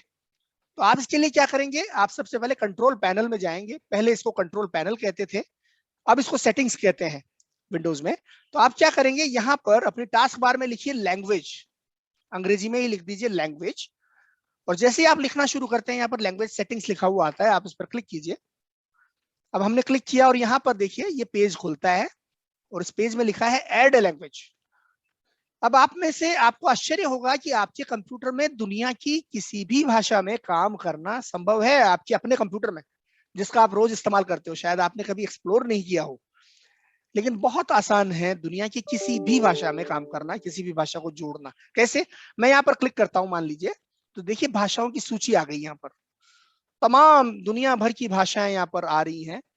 इनमें से जिस भाषा पर आप क्लिक करेंगे वो भाषा आपके कंप्यूटर में सक्रिय हो जाएगी और उस भाषा का यूनिकोड का समर्थन भी सक्रिय हो जाएगा। तो हरियाणा के जो युवक थे, आप उनको सिर्फ यही करना था, अपने कंप्यूटर में टास्क बार में जाके लिख देते लैंग्वेज और यहाँ ऐड ए लैंग्वेज पर क्लिक कर देते बस। और उसके बाद यहाँ पर हिंदी को ढूंढ लेते और हिंदी को इंस्टॉल कर लेते और उसके बाद बस वो काम करना शुरू कर सकते थे। अब उन लोगों ने क्यों कहा, उनको यूनिकोड की जरूरत क्यों थी? क्योंकि वो लोग ऐसी परीक्षा में बैठ रहे थे, भारत सरकार की टाइपिस्ट की कोई परीक्षा थी जिसमें उनको टाइप करने के लिए यूनिकोड फॉन्ट का इस्तेमाल करना था। तो बेचारे भटकते हुए दिल्ली तक पहुंच गए। लेकिन आपको सिर्फ इतना करना था कि यहाँ आइए और यहाँ पर इसमें से हिंदी ढूंढ लीजिए और हिंदी को ढूंढ के आप उसको जोड़ लीजिए। अब कैसे? आप अगर मान लीजिए हिंदी को ना ढूंढ पाए तो यहाँ पर हिंदी लिख दीजिए, ये सर्च कर लेगा, आपको 1 सेकंड में यहाँ पर हिंदी दिखा देगा। यहाँ पर क्लिक कीजिए, नीचे नेक्स्ट बटन दबाइए, उसके बाद एक इंस्टॉल बटन आएगा, उसको दबाइए और हिंदी आपके कंप्यूटर में इंस्टॉल हो जाएगी और इसके साथ ही यूनिकोड भी इंस्टॉल हो जाएगा। तो इतना आसान है। अब चूंकि मैंने तो हिंदी इंस्टॉल की हुई है तो मैं कोई दूसरी लैंग्वेज इंस्टॉल कर लेता हूँ। मान लीजिए मैंने पंजाबी कर ली, मैंने पंजाबी लिखा और 3 यहाँ पर मुझे विकल्प दिखाए गए कि कौन सी पंजाबी के लिए कौन सी लिपि इस्तेमाल करनी है आपको। मैंने कहा गुरमुखी और मैंने नेक्स्ट बटन दबा दिया और उसके बाद बस इंस्टॉल बटन दबा दूंगा मैं। जैसे ये जो घूम रहा है ये रुकेगा, इसके रुकते ही मुझे इंस्टॉल बटन दबा देना है और पंजाबी भाषा मेरे कंप्यूटर में आ जाएगी। आ गई। तो यहाँ देखिए वो सारी भाषाएं दिखाई जा रही है जो मेरे कंप्यूटर में मौजूद है, अंग्रेजी, हिंदी और अब पंजाबी। और यही चीज आपको यहाँ टास्क बार में दिखाई जाती है नीचे की तरफ, हिंदी, अंग्रेजी, हिंदी और पंजाबी। इसी तरह से मैं कोई दूसरी भाषा यदि चाहूं तो मैं दूसरी भाषा जोड़ लूं। मान लीजिए मैंने गुजराती जोड़ ली, तो मुझे सिर्फ गुजराती लिखना है और ये गुजराती मुझे परिणाम में आ गया। इसको क्लिक किया मैंने, नेक्स्ट बटन क्लिक किया और इसी तरह से आप दुनिया की कोई भी भाषा जोड़ सकते हैं अपने कंप्यूटर में चुटकियों में। और हिंदी तो है ही है, हिंदी भी इसी तरह से आप जोड़ लेंगे। तो पहली बात तो हमें ये जानने की है कि अपने कंप्यूटर में हिंदी कैसे लाते हैं। तो ये ऐसे लाते हैं, बिल्कुल 5 क्लिक करने हैं आपको और हिंदी भाषा आपके कंप्यूटर में आ गई। अब हम बात कर रहे थे जब आप हिंदी को सक्रिय करते हैं तो क्या कुछ होता है आपके कंप्यूटर में। पहली चीज होती है कंप्यूटर में यूनिकोड सक्रिय हो जाता है। यूनिकोड क्या है? वो नियम है जो किसी भाषा में कंप्यूटर पर काम करने के लिए बनाए गए हैं, जिनका आपका और हमारा कोई ताल्लुक नहीं है। कंप्यूटर जाने, उसका काम जाने कि वो कैसे करता है, हमें सिर्फ इतना पता होना चाहिए कि भाई यूनिकोड सक्रिय हो गया, इतना काफी है। तो पहली चीज हुई यूनिकोड सक्रिय हो गया। दूसरी चीज क्या होती है? भाषा सक्रिय हो गई। आपकी भाषा आ गई कंप्यूटर में, अब आप अपनी भाषा में काम कर सकेंगे। लेकिन काम करने के लिए क्या चाहिए आपको? कीबोर्ड सपोर्ट चाहिए। तो तीसरा है कीबोर्ड सक्रिय हो गया और कीबोर्ड का नाम क्या है? इंस्क्रिप्ट। ये भारतीय भाषाओं का कीबोर्ड सक्रिय हो गया अपने आप। चौथा क्या है? भारतीय भाषाओं में काम करने के जो नियम हैं वो सक्रिय हो गए। और वो नियम क्या है? जैसे आप जानते हैं कि भारतीय भाषाओं में कंजंक्ट्स का प्रयोग होता है, संयुक्ताक्षरों का प्रयोग होता है। अंग्रेजी और हिंदी में फर्क है ना, अंग्रेजी एक लीनियर लैंग्वेज है जिसमें एक के बाद एक आप कैरेक्टर्स को लिखते चले जाते हैं, लेकिन हिंदी में ऐसा नहीं है। हमारे यहाँ रेफ ऊपर चला जाता है तो रकार कहीं और चला जाता है, आप कोई मात्रा पीछे है तो कोई आगे है, तमाम तरह की चीजें। आधे अक्षर भी है हमारे यहाँ तो पूरे भी हैं, दीर्घ स्वर भी हैं तो अल्प स्वर भी हैं, तो तमाम चीजें हैं, है ना। व्यंजनों में भी यदि आप देखेंगे तो वहां वो जो आप विभिन्न प्रकार के व्यंजन हमारे यहाँ मौजूद हैं। तो बहुत सारी विविधता है, वो सारी विविधता भी आ जाती है, मतलब उससे जुड़े हुए रूल्स जिनको इंस्क्राइब नाम की एक टेक्नोलॉजी है वो संचालित करती है। बहरहाल उसके बाद सारे फॉन्ट आ जाते हैं हिंदी के अपने आप। आपने जब वो क्लिक किया तो इतनी चीजें आ गई आपके कंप्यूटर में हिंदी से जुड़ी हुई, यानी हिंदी का सारा काम अब आप कर सकते हैं। आपको कुछ भी कहीं से डाउनलोड नहीं करना है, सब कुछ आपके कंप्यूटर में आ चुका उतने से में, किसी से कोई सॉफ्टवेयर नहीं मंगाना। अब आप MS वर्ड में ही काम कर पाएंगे अपनी भाषा में, कोई अलग से सॉफ्टवेयर नहीं चाहिए। पावर पॉइंट में कर पाएंगे, एक्सेल में कर पाएंगे, इंटरनेट पर कर पाएंगे, कहीं भी आप अपनी भाषा में काम कर पाएंगे। तो ये यूनिकोड की ताकत है। यूनिकोड ने ये संभव बनाया कि आप किसी भी सॉफ्टवेयर में अपनी भाषा में काम कर सकते हैं। अब आपको अलग से कोई सॉफ्टवेयर नहीं खरीदना पड़ता। किसी जमाने में आकृति, अक्षर, इस तरह के सॉफ्टवेयर आया करते थे, iLeap, जो हिंदी में काम करने के लिए आपको खरीदने पड़ते थे। अब वैसा नहीं है, अब आप किसी भी सॉफ्टवेयर का किसी भी भाषा में प्रयोग कर सकते हैं। तो आपने देखा इनस्क्रिप्ट, अब ये पहला तरीका है हमारी हिंदी भाषा में टेक्स्ट इनपुट करने का। और ये कैसे काम करता है, इसको आपको सीखना पड़ता है। आपको 5-7 घंटे, 1-1 घंटा अगर आप लगाएंगे 3-4 दिन 5 दिन, तो आप इसको सीख लेंगे और उसके बाद इसमें काम करना बहुत आसान हो जाता है। कैसे? जैसे मान लीजिए मुझे कुछ भी टाइप करना है,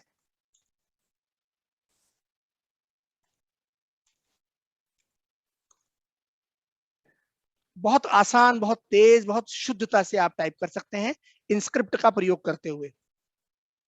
और ये क्या है? एक कीबोर्ड है, कीबोर्ड लेआउट है, जो आपको पूरे जीवन के लिए यदि आपने सीख लिया तो हिंदी में काम करना आपके लिए आसान बना देगा। लेकिन खास बात यह है कि ये हमारी सभी भाषाओं के लिए डिफॉल्ट कीबोर्ड है, भारत की सभी भाषाओं के लिए।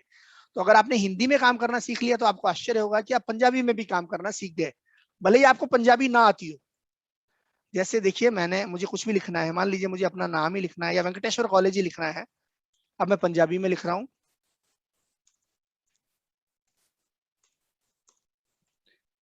ये पंजाबी में। हालांकि मुझे पंजाबी की गुरुमुखी लिपि नहीं आती, मुझे गुजराती में लिखना है, तो मैंने भाषा बदली, गुजराती यहां से, और मैंने गुजराती में लिखना शुरू कर दिया।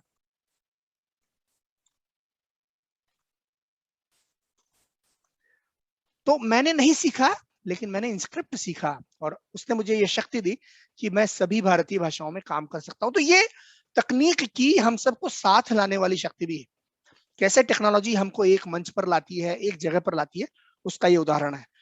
अब आपको ये भी जानना जरूरी है कि कोई भाषा आपने जोड़ तो ली, लेकिन उसको हटाएंगे कैसे? तो उसी जगह पर आप वापस जाएंगे और यहाँ पर जिस भाषा को हटाना है उस पर क्लिक कीजिए और रिमूव बटन दबा दीजिए, तो वो भाषा हट गई। इतना आसान है किसी भी भाषा को जोड़ना या किसी भी भाषा को हटाना।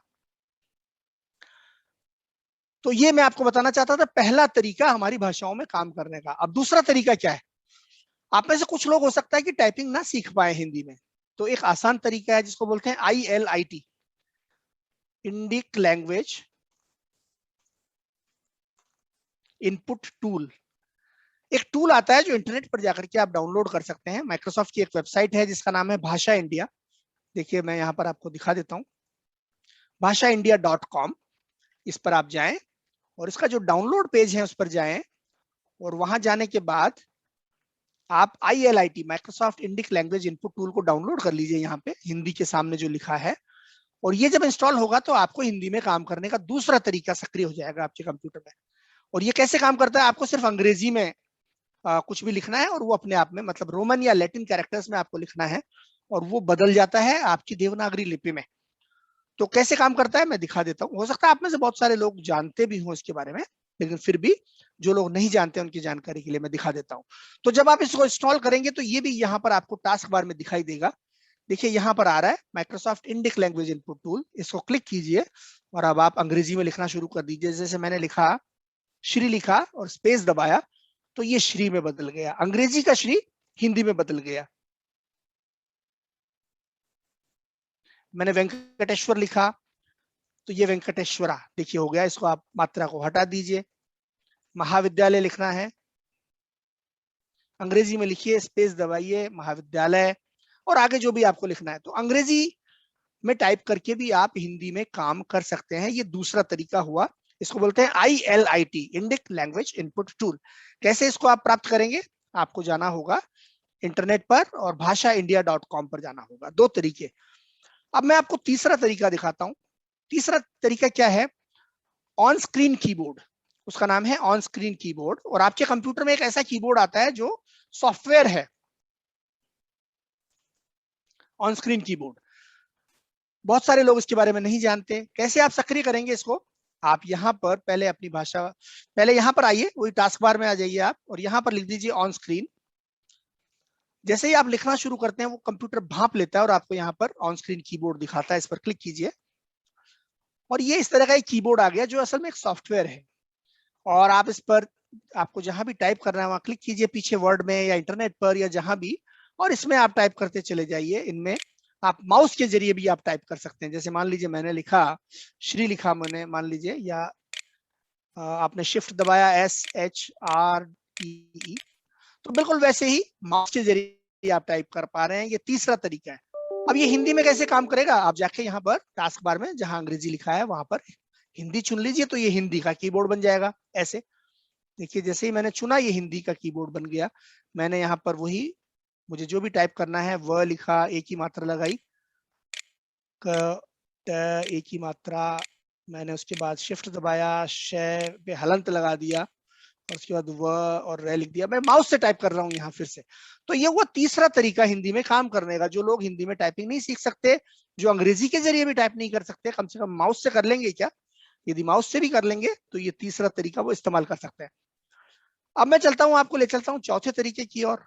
और चौथा तरीका आपका क्या है? उसका नाम है फोनेटिक कीबोर्ड। उसका नाम है फोनेटिक कीबोर्ड और वो विंडोज में ही मौजूद है,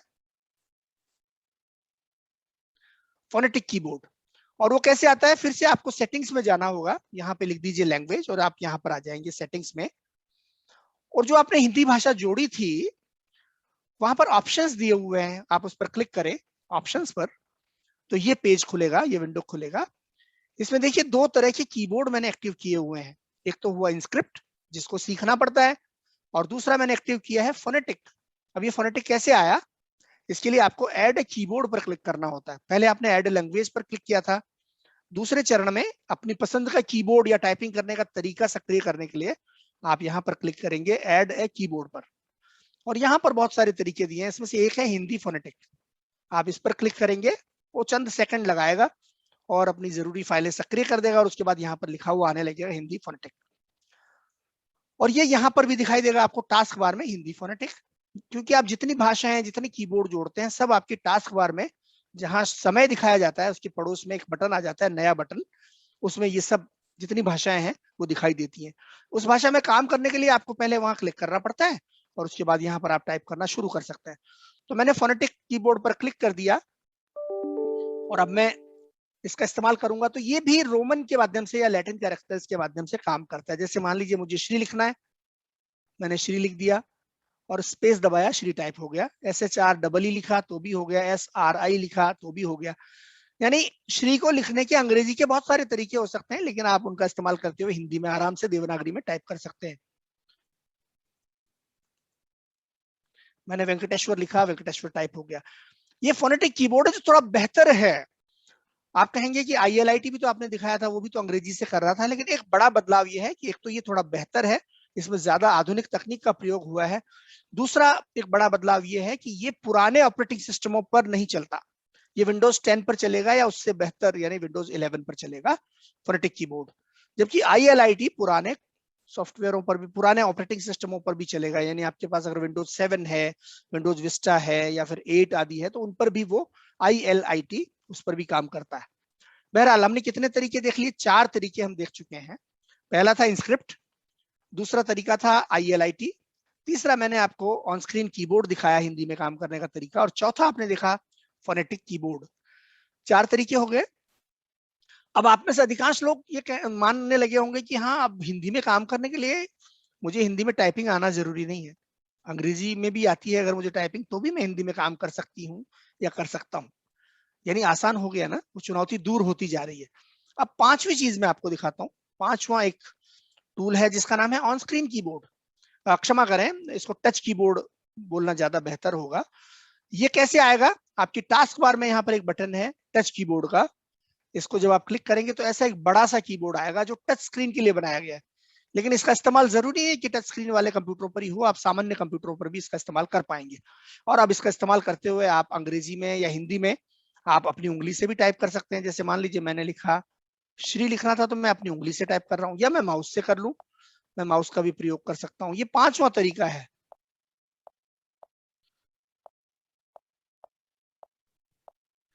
तो देखा आपने, माउस या उंगली दोनों से मैं काम कर सकता हूं। यदि मैं चाहूं तो इसको हिंदी में भी काम कर सकता हूं। कैसे?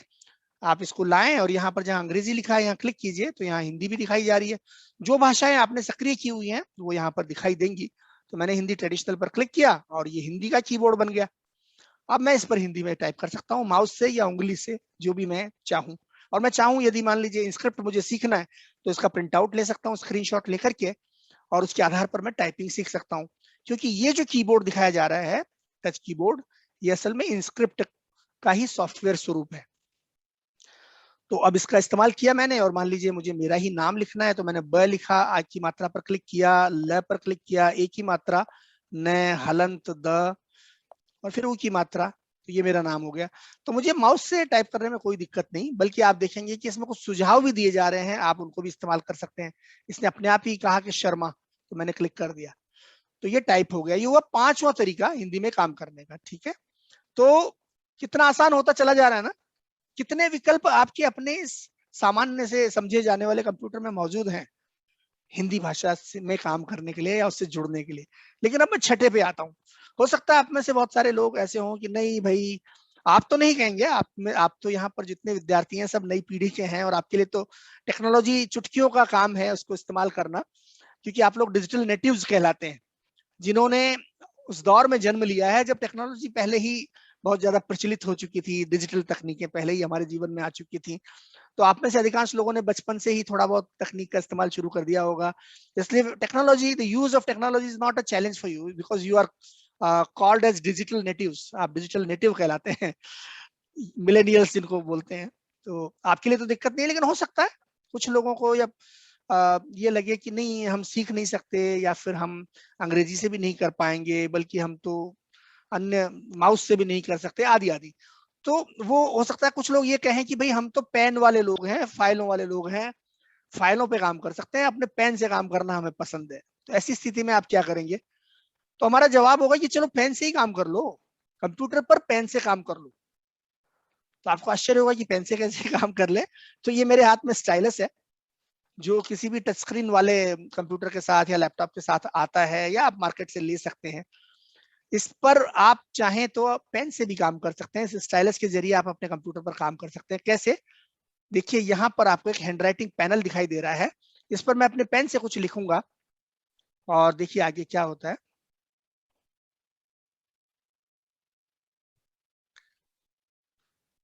तो हमारा जो पुराने तौर तरीके और नए तौर तरीकों के बीच में भी दीवारें दूर हो रही हैं, उनके बीच में भी दूरियां समाप्त हो रही हैं। आप पेन से भी काम कर पा रहे हैं, सोचिए कंप्यूटर में, और बिल्कुल जिस रफ्तार से आप चाहें, जितना काम चाहें आप कर सकते हैं।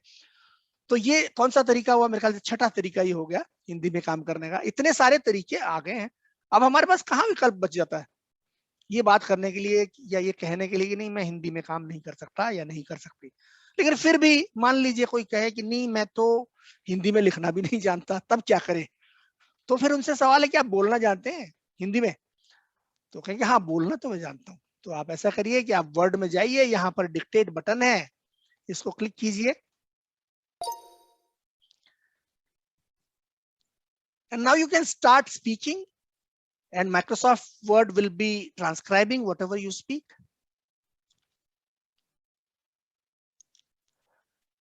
तो अब तो आपके सामने टाइपिंग की चुनौती और भी समाप्त हो गई ना, क्योंकि इतना बदलाव आ चुका। आप कहेंगे कि ये तो आपने अंग्रेजी में दिखा दिया हमें, तो हम तो हिंदी के छात्र हैं या शोध कर रहे हैं हिंदी में, हमें हमारी भाषा में बताओ। तो आपको यहाँ जाके सेटिंग्स में जाके अपनी भाषा चुन लीजिए और आप हिंदी में काम करना शुरू कर दीजिए। नमस्कार दोस्तों, कैसे हैं आप लोग? अब आपको एहसास हुआ कि हिंदी में काम करना कितना आसान है, और आप कितनी तेजी से बोल सकते हैं, लेकिन फिर भी कंप्यूटर है कि आपकी भाषा को समझ जाता है और आपकी सारी बातों को दनादन दनादन दनादन लिख सकता है। तो मैंने रोक दिया था उसको बीच में, इसलिए ये सख्ता पर रुक गया। लेकिन आप देखिए कि कितना सक्षम हो गया कंप्यूटर। और यहाँ तक कि यहाँ पर कोई आप देखिएगा कोई स्पेलिंग की एरर भी नहीं है, सब कुछ शुद्ध लिखा गया है। यानी न सिर्फ कंप्यूटर आपको लिखना संभव बना रहा है बल्कि शुद्ध लिखना संभव बना रहा है, वर्तनी की त्रुटियां नहीं है यहाँ पर। तो ये तरीका हुआ 7वां। अब हम आते हैं 8वें तरीके पर। मान लीजिए कोई कहे कि नहीं भाई मुझे तो बोलना भी नहीं आता हिंदी में, बल्कि मुझे तो हिंदी ही नहीं आती, तब मैं क्या करूं? लेकिन तब भी आप हिंदी में काम कर सकते हैं। कैसे? कि आप अंग्रेजी तो जानते हैं ना, या दुनिया की कोई दूसरी भाषा तो जानते हैं। अब आपके अपने रोज के कामकाज के कंप्यूटरों में ऐसी सुविधा आ गई है कि आप ट्रांसलेट कर सकते हैं। आप बोलिए, लिखिए, जो भी करें किसी भी भाषा में, उसको जाइए और हिंदी में ट्रांसलेट कर लीजिए। कैसे? जैसे मान लीजिए मैं कुछ भी लिखता हूँ, बड़ा सा टेक्स्ट हो या छोटा सा हो, एक आध लाइनें हो या 20-25 पेज हो, कोई फर्क नहीं पड़ता।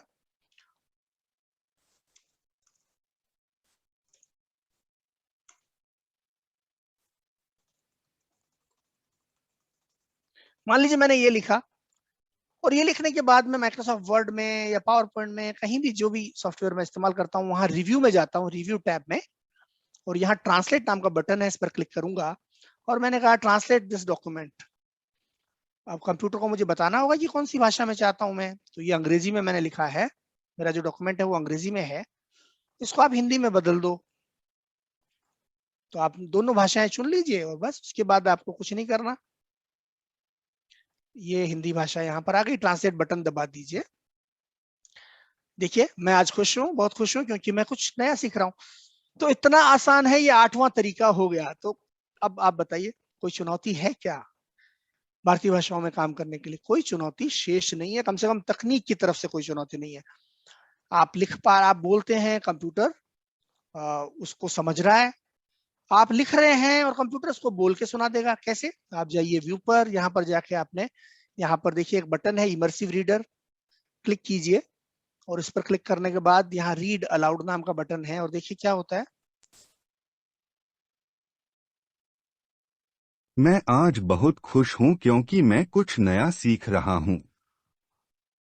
आप बोलते हैं, कंप्यूटर सीख लेता है, समझ जाता है। कंप्यूटर आप जो लिखते हैं उसको कंप्यूटर बोल देता है। मतलब कितने स्तरों पर बदलाव आ रहा है। और ये पुनः आर्टिफिशियल इंटेलिजेंस की इसमें बहुत बड़ी भूमिका है। और भी अनेक चीजें हैं, लेकिन कुछ बुनियादी चीजें और हम जान लेते हैं। जिस तरह से आप अंग्रेजी में काम करते हैं, तो अंग्रेजी में बहुत सारे फॉन्ट्स हैं, तो हिंदी में भी बहुत सारे फॉन्ट्स हैं। जब आप हिंदी भाषा को सक्रिय करेंगे तो सिर्फ वहां पर एक फॉन्ट नहीं आता, जिसको आमतौर पर लोग कहते हैं कि मंगल फॉन्ट जो है वो आपके कंप्यूटर में आ जाता है। लेकिन नहीं, मंगल के अलावा बहुत सारे फॉन्ट्स हैं जिनका आप हिंदी में प्रयोग कर सकते हैं। उदाहरण के तौर पर मैं आपको कुछ फॉन्ट्स दिखाता हूं जो आपके कंप्यूटर में अपने आप सक्रिय हुए जब आपने हिंदी को चुना था वहां पर।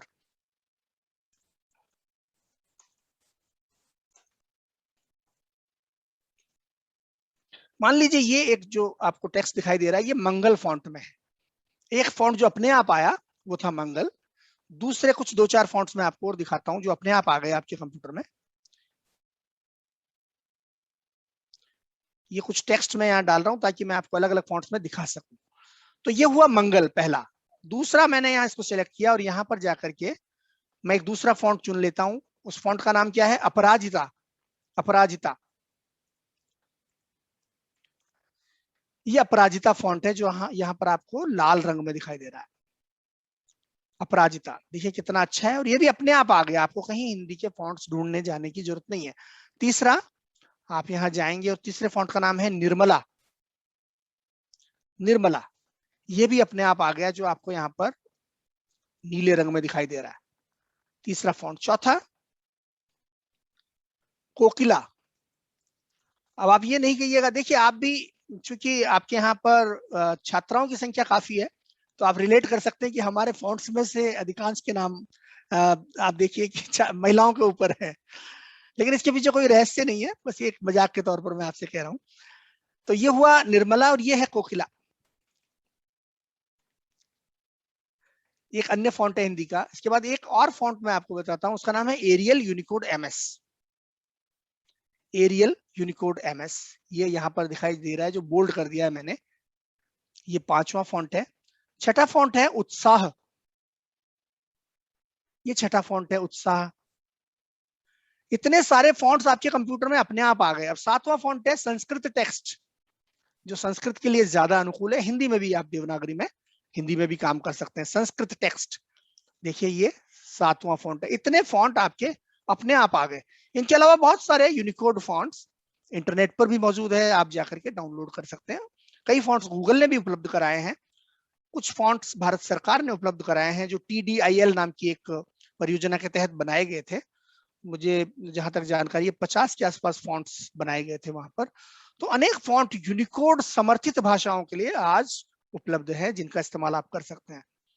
आपको कहीं से किसी से कुछ मंगवाने की जरूरत नहीं है, लेकिन ये जागरूकता लोगों में नहीं है, लेकिन हमें जानना चाहिए। तो एक तो बात ये बताना चाह रहा था मैं आपसे। दूसरी, हम कई बार कहते हैं कि अंग्रेजी में जब हम काम करते हैं तो वहां पर तो हम स्पेलिंग चेक कर पाते हैं आराम से, हिंदी में क्यों नहीं कर पाते? तो पुनः मुद्दा हमारी जागरूकता का है। आपके अपने Microsoft Word, Excel, PowerPoint आदि में हिंदी स्पेलिंग चेक मौजूद है, वर्तनी की जांच की सुविधा मौजूद है, खाली उसको आपको सक्रिय करना पड़ता है, टिक करना पड़ता है। जैसे आपने हिंदी को टिक किया था, कैसे करते हैं आप? यहाँ रिव्यू में जाइए, कोई भी एक एप्लीकेशन खोल लीजिए आप, Word, Excel, PowerPoint, review में जाइए और यहाँ पर आप लैंग्वेज पर क्लिक करेंगे और इसमें देखिए लैंग्वेज प्रेफरेंसेस दिया हुआ है। तो ये आप यहाँ पर जाकर के अपनी भाषा से जुड़ी हुई प्रेफरेंसेस बता सकते हैं कि आप हिंदी को किस रूप में देखना चाहते हैं। जैसे आप चाहें तो पूरा का पूरा माइक्रोसॉफ्ट वर्ड जो है पूरा हिंदीकरण कर सकते हैं आप इसका। पूरा आपके यहाँ जितने भी मेन्यू है, फाइल, होम, इंसर्ट आदि, ये सब हिंदी में आ जाएंगे। आप वो कर सकते हैं चाहे तो। और आप कहें कि नहीं मुझे वो नहीं करना, मुझे तो सिर्फ वर्तनी की जांच करनी है, स्पेलिंग चेक करना है, तो वो भी आप कर सकते हैं। आप यहाँ पर देखिए नीचे लिखा है office authoring languages and proofing, इसमें मैंने हिंदी को जोड़ लिया। अगर आपने नहीं जोड़ा तो यहाँ पर ऐड लैंग्वेज क्लिक कीजिए और इसमें हिंदी की भाषा का आपको दिखाई देगा, उसको क्लिक कीजिए और ऐड कर दीजिए। जब आप ऐड करेंगे तो आपको इंटरनेट पर एक बार ले जाया जाएगा जहां से कुछ फाइलें डाउनलोड होंगी और उसके बाद यहाँ पर आपको हिंदी दिखाई देने लगेगी। इसको आप ऊपर नीचे भी कर सकते हैं, आप अपनी प्रेफरेंस भी बता सकते हैं जो भी चाहें, और इसको आप सक्रिय, ये सक्रिय हो गई आपकी यहाँ पर जब आप हिंदी ले आते हैं यहाँ पर। तो यहाँ पर ये हिंदी को सक्रिय करना, हिंदी में वर्तनी की जांच को सक्रिय करना इतना आसान है, जो मैंने कर दिया। अब मैंने मान लीजिए ओके बटन दबाया और इसके बाद मैं यहाँ पर कुछ हिंदी में लिखता हूँ, मान लीजिए अशुद्ध लिखता हूँ, तो आप देखिए जांच शुरू हो गई ना। इसके नीचे लाल रंग की एक लाइन आ गई है। मैं शुद्ध लिखता हूं तो वो ठीक आता है, अशुद्ध लिखता हूं तो वो आपके सामने है।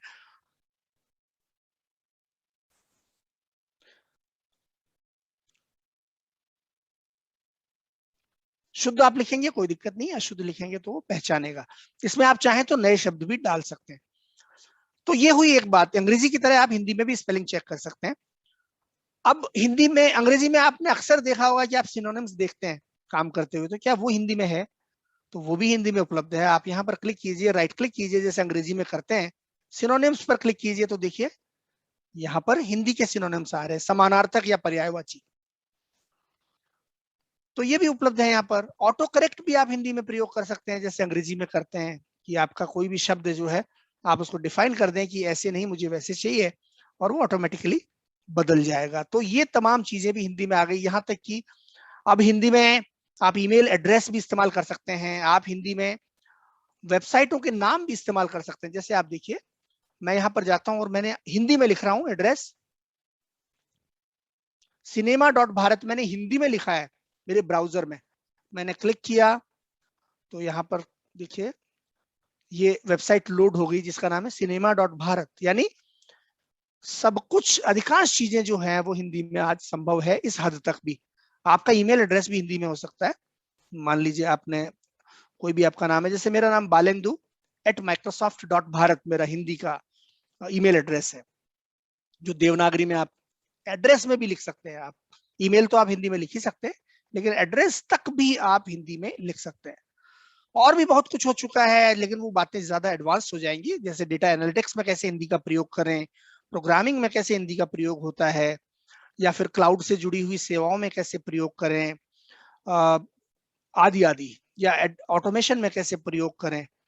तो बहुत सारी चीजें वो भी संभव हो चुकी है, वो सब भी आज संभव है, लेकिन वो हमारे आज के के लिए समय काफी हो चुका है, इसलिए मैं उन पर नहीं जाऊंगा।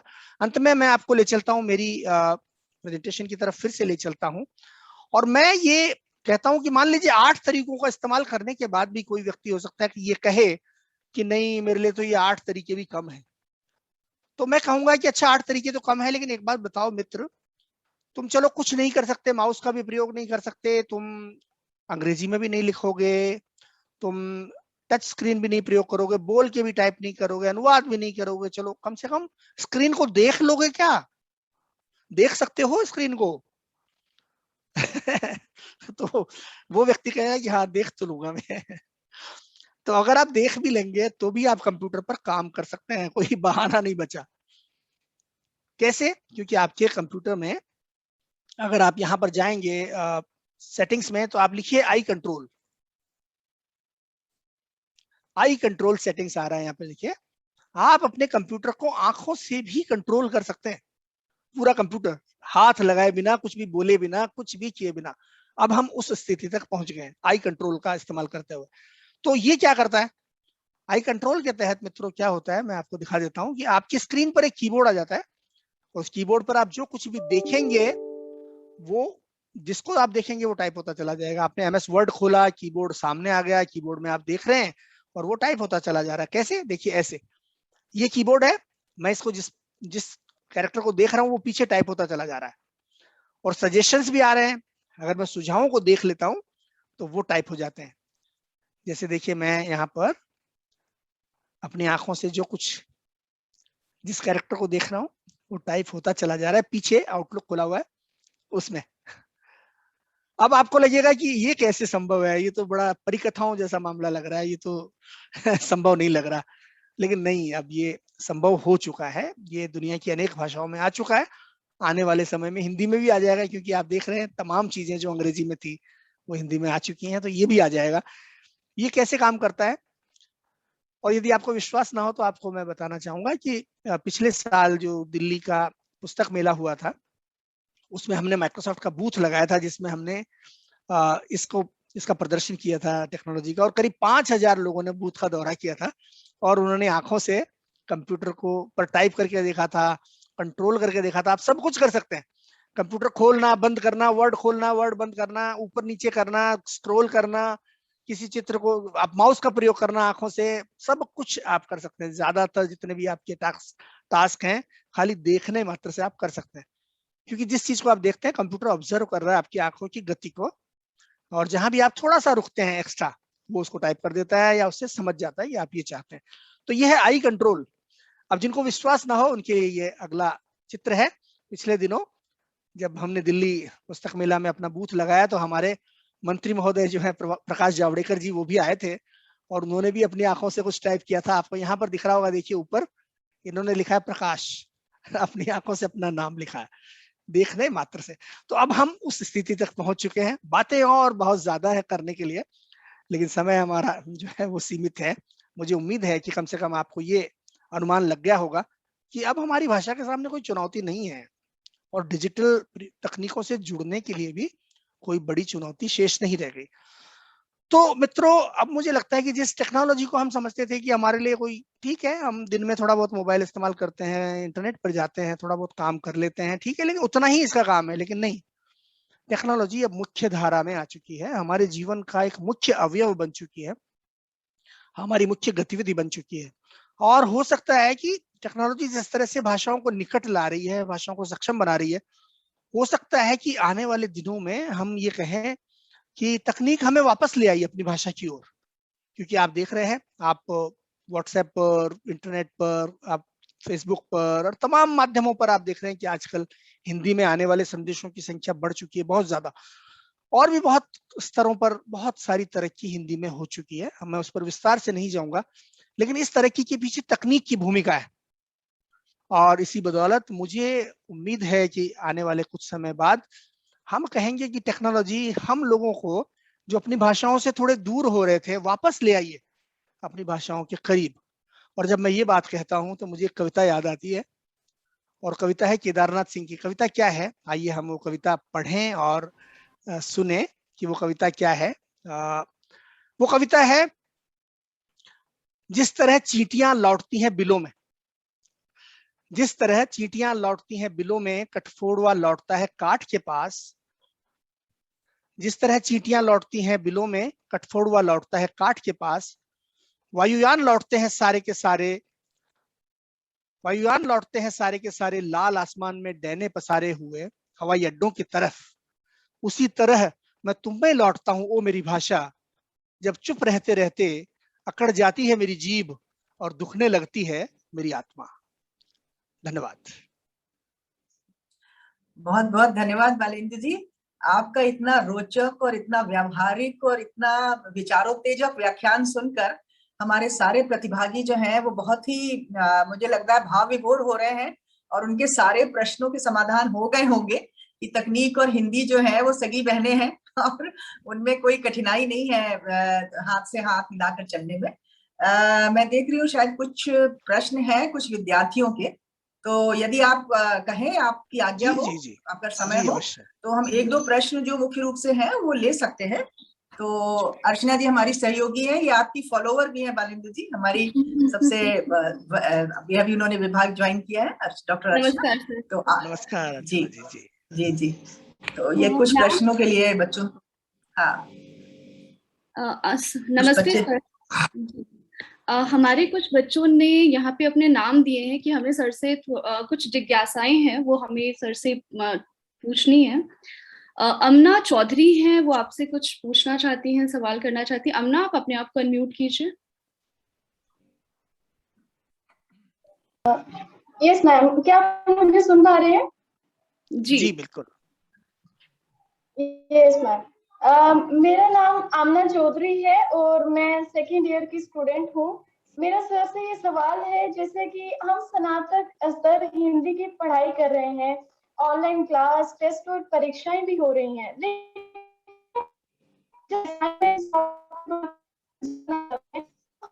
कर दिया जाता है, यानी हमें तकनीक का उपयोग करने से रोका जाता है। तो हम छात्रों की इस समस्या का समाधान क्या हो? जी देखिए, तकनीक के दोनों पक्ष हैं, क्योंकि तकनीक किसी भी चीज के दो पक्ष होते हैं, उसी तरह से तकनीक के भी दो पक्ष हैं और इसके अपने कुछ चुनौतियां भी हैं, खासतौर पर आपकी प्राइवेसी या निजता और सुरक्षा से जुड़ी हुई चुनौतियां भी हैं।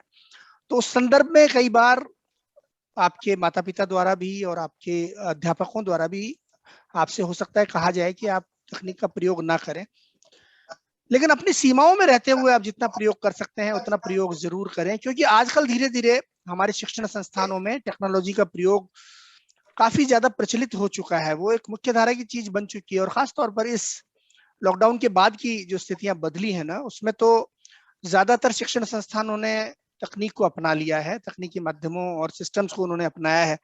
तो चीजें धीरे धीरे बदल रही हैं। हो सकता है कुछ संस्थानों में थोड़ी गति थोड़ी धीमी हो उनको अपनाने की, लेकिन ये बदलाव अवश्यंभावी है।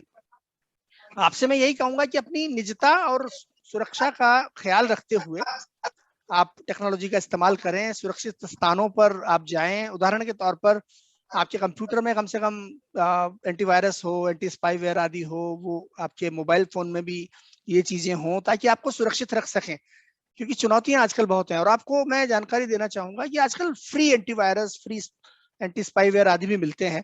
एक का नाम है अवास्ट, AVAST, अवास्ट। आप जाइए, वो निशुल्क है, फ्री है और बहुत अच्छा एंटीवायरस है जो मोबाइल पर भी चलता है और कंप्यूटर पर तो उपलब्ध है ही है। एक का नाम है AVG, आप उसको डाउनलोड कर लीजिए। दोनों में से कोई भी एक डाउनलोड कीजिए और आप अपने कंप्यूटर को ज्यादा सुरक्षित बना लीजिए, ये जरूरी है। दूसरी बात, इंटरनेट पर काम करते हुए आपको कुछ सावधानियां रखने की जरूरत होती है ना, उतनी ही जानकारी लोगों के साथ साझा करें जितनी की उचित हो। कई बार ये आपकी महाविद्यालय की जानकारियां या फिर आपकी निजी जानकारियां गलत लोगों के हाथ में पहुंच जाती हैं। तो जो चिंताएं आती हैं वो प्रायः इस संदर्भ में आती हैं कि आपको कोई नुकसान ना हो जाए या संस्थान की कोई सूचनाएं जो नहीं जानी चाहिए बाहर, वो बाहर चली जाएं, या आपके जरिए कुछ ऐसे तत्व, मान लीजिए हैकर्स हैं या ऐसे लोग कहीं घुसपैठ कर बैठे हैं। तो ये चिंताएं भी जायज हैं, लेकिन संस्थान के स्तर पर और निजी स्तर पर यदि आप सावधानियां बरत सकें तो आप ज्यादा बेहतर तरीके से इनका इस्तेमाल कर सकते हैं। जरूर सर, धन्यवाद। अगला सवाल सर अभियंक का है। अभियंक, अनम्यूट कीजिए। नमस्कार सर, सर सबसे पहले तो मैं बहुत अच्छा महसूस कर रहा हूँ सर, आपका बहुत ही सारगर्भित था सर व्याख्यान, मुझे बहुत कुछ सीखने को मिला सर, उसके लिए बहुत बहुत धन्यवाद। और सर मैं श्री वेंकटेश्वर महाविद्यालय के 3rd ईयर का विद्यार्थी हूँ, हिंदी विशेष का। तो सर मेरा सवाल है छोटा सा, सर प्रौद्योगिकी के साथ हिंदी लगातार विकसित हो रही है सर, लेकिन हमारे विश्वविद्यालयों में आज भी वैसी कोई शिक्षा नहीं दी जा रही है जिससे हम भाषा की पढ़ाई के साथ उसके तकनीक आधारित उपयोग का भी उपयोग को जान और सीख। तो शिक्षा के इस अधूरेपन के बारे में आप क्या कहेंगे सर? धन्यवाद सर। जी, आपने बिल्कुल सही कहा। आज देखिए, आज जो जमाना है वो ऐसा है कि लगभग हर संस्थान किसी न किसी रूप में एक तकनीकी संस्थान भी है, चाहे वो शिक्षा के क्षेत्र में हो, चाहे वो सरकारी क्षेत्र में हो, चाहे वो निजी कारोबार हो। आप देखिए हर संस्थान किसी न किसी रूप में सोशल मीडिया से जुड़ा हुआ होगा, या फिर तकनीकी प्रोसेसेस वहाँ पे सिस्टम्स लगाए हुए होंगे, या फिर वो कुछ ना कुछ ऐसे टूल बना रहे होंगे, या किसी न किसी रूप में हर संस्थान तकनीक से जुड़ा हुआ है। और सबको इस बात का एहसास है कि इससे हम लोग दूर नहीं रह सकते। तो ये जरूरी है आज के संदर्भ में कि कोई भी छात्र, भले किसी भी विषय का वो छात्र हो, वो हिंदी का ही क्यों ना हो, अंग्रेजी का क्यों ना हो, वाणिज्य का क्यों ना हो, हमारी शिक्षा में ये जुड़ना आवश्यक है कि कम से कम बुनियादी तकनीकों का प्रयोग आप कैसे करें और वो कैसे आपके लिए आपकी पढ़ाई को ज्यादा बेहतर बना सकती है। तो ये जोड़े जाने की आवश्यकता है हमारी शिक्षा में। तो ये बिंदु आपका जो है उससे मैं सहमत हूँ। धीरे धीरे बदलाव आ रहे हैं। उदाहरण के तौर पर भारत सरकार ने एक प्रक्रिया शुरू की है जिसके तहत हमारे IITs में जो इंजीनियरिंग कॉलेजेस हैं उनमें अंग्रेजी के साथ साथ अब भारतीय भाषाओं में भी पढ़ाई होगी। तो ये प्रक्रिया अभी हाल ही में शुरू हुई है, काफी सामग्री उसकी बन चुकी है। कुछ अन्य विश्वविद्यालयों में भी इस दिशा में काम हुआ है, जैसे बनारस हिंदू विश्वविद्यालय जो है वहां पर भी ऐसा हुआ है। वो लोग भी अपने तकनीकी जो पाठ्यक्रम है उनको हिंदी में परिवर्तित कर रहे हैं और हिंदी में पढ़ाना शुरू कर रहे हैं। तो ये प्रक्रिया शुरू हुई है। अब ये जागरूकता का प्रश्न है कि कब हमें एहसास होता है। हमारे करिकुलम को बदलने की जरूरत है, कम से कम उसमें टेक्नोलॉजी और कौशल स्किलिंग का तत्व जो है वो जुड़ना चाहिए। और धीरे धीरे मुझे लगता है कि इसका एहसास हो भी रहा है। सरकार के स्तर पर तो है ही, वो हमारे संस्थानों के स्तर पर भी आएगा धीरे धीरे। लेकिन तब तक आप अपने निजी स्तर पर अपने आप को वंचित ना रखें। आप आज इंटरनेट पर बहुत सारे ऐसे प्लेटफॉर्म्स हैं, जैसे कोर्सरा है, अनअकैडमी है, यूडेमी है, खान अकेडमी है। इस तरह के बहुत सारे इंटरनेट पर प्लेटफॉर्म्स हैं जहां पर जाकर के आप अपनी पसंद के अनुरूप आप कोर्स ले सकते हैं। चाहे कई कोर्सेज 1-2 दिन के ही होते हैं, कुछ 1 सप्ताह के होते हैं, बहुत सारे पेड कोर्सेज हैं, बहुत सारे फ्री भी हैं। तो आप अपने आप को, भले ही आपके पाठ्यक्रम में हो या ना हो, लेकिन आप जरूर कौशल प्राप्त कीजिए, ये आपको बहुत काम आएगा। ये मैं इसलिए कह रहा हूँ कि आपकी भाषा में बहुत सारे अवसर, रोजगार के अवसर टेक्नोलॉजी के जरिए भी आ रहे हैं। उदाहरण के तौर पर आप यूट्यूब पर आप देख रहे होंगे कितने यूट्यूबर्स आज आ गए हैं जो बहुत, जिनके लिए एक रोजगार बन गया है यूट्यूब। पॉडकास्टिंग, ऑडियो के क्षेत्र में एक पॉडकास्टिंग एक रोजगार बनकर उभरा है। अनुवाद का क्षेत्र आज आ गया है जिसमें आप पूरी दुनिया में अनुवाद के अवसर आते हैं, उनका इस्तेमाल कर सकते हैं। यदि आपको तकनीकी जानकारी हो तो ये आपके हित में है कि आप कम से कम निजी स्तर पर ही एक पहल करें। जी धन्यवाद बालेंदु जी। मैं बीच में हाँ अर्चना, अभी वो जापान से हमारी जो प्रतिभागी है नाओमी, वो एक प्रश्न पूछना चाहती है टोक्यो से, उसके बाद उन्हें काम पे निकलना है। तो यदि आप उन्हें को-होस्ट देखिए बन जाती है तो वो बालेंदु जी से थोड़ी सी हिंदी अटपटी लगेगी आपको बालेंदु जी। नहीं बिल्कुल, पर वो हमारी शिष्या रह चुकी है, इस समय जापान फाउंडेशन में रिसर्चर है, अच्छे पद पे। तो वो एक प्रश्न पूछना चाहती हैं आपसे, यदि वो देखिए सम्मिलित हो पाती है तो पहले उनको मौका दे दीजिए, फिर बाकी लोग पूछेंगे। जी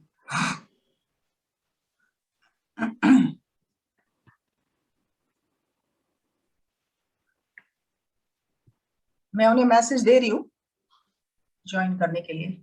जी मैम, वो ज्वाइन कर चुकी हैं और मैंने अलाउ कर दिया उनको। ओके जी मैम, ठीक है, तो मैं उनसे कहती हूँ प्रश्न पूछें।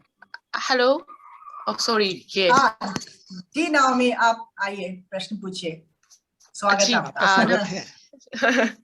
नमस्कार, मैं नाओमी टाटा बोल रही हूँ और ऋचा जी ने बताया मैं उनकी शिष्य छात्रा थी और Tokyo university of foreign studies में हिंदी के विभाग में हिंदी सीखती थी।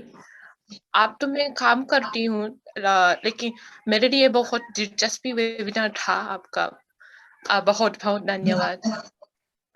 क्योंकि हम सबसे पहले हमको हिंदी में टाइपिंग करना सीखना चाहिए, हिंदी सीखने वाले छात्रों को। तो यही बहुत प्रॉब्लम है कि किस सिस्टम से इसको सीखें या कैसे करें। ये यूनिवर्सिटी में असल में अच्छी तरफ नहीं सिखाया जाता है, यही प्रॉब्लम है। तो मैं चाहती थी कि आपके वेबिनार जब मैं स्टूडेंट थी तो उसी समय सीखना चाहती थी। तो मैं एक प्रश्न करती हूँ। जब मैं हिंदी सीखना शुरू किया तो मुझे लगा कि हिंदी बोलने वालों के चैटिंग यानी टाइपिंग में नागरी के इस्तेमाल प्रयोग बहुत नहीं करते थे। ये शायद मुझे लग रहा है कि उसी समय स्मार्टफोन या कंप्यूटर तक नागरी या हिंदी स्क्रिप्ट के टेक्नोलॉजी नहीं पहुंचा। तो आपके अनुसार क्या कैसा लगता है कि इसमें कुछ अलग हो रहा है या ऐसे ही लोग नागरी के जगह रोमन स्क्रिप्ट इस्तेमाल करते रहे हैं? एक जिज्ञासा से मैं पूछती हूँ। बहुत अच्छा प्रश्न है आपका, बहुत अच्छा प्रश्न है, क्योंकि हम देखते हैं अपने आसपास, अपने व्हाट्सएप के संदेशों में, फेसबुक आदि पर भी लोग अपनी बात को हिंदी में कहने के लिए भी रोमन स्क्रिप्ट का या लैटिन कैरेक्टर्स का इस्तेमाल कर लेते हैं। उसके 2-3 कारण हैं। पहला कारण तो जागरूकता, उनमें अवेयरनेस नहीं है, उनको पता ही नहीं है कि आप हिंदी में देवनागरी में कर सकते हैं। बहुत सारे लोगों को तो पता नहीं है, तो एक तो कारण वो है।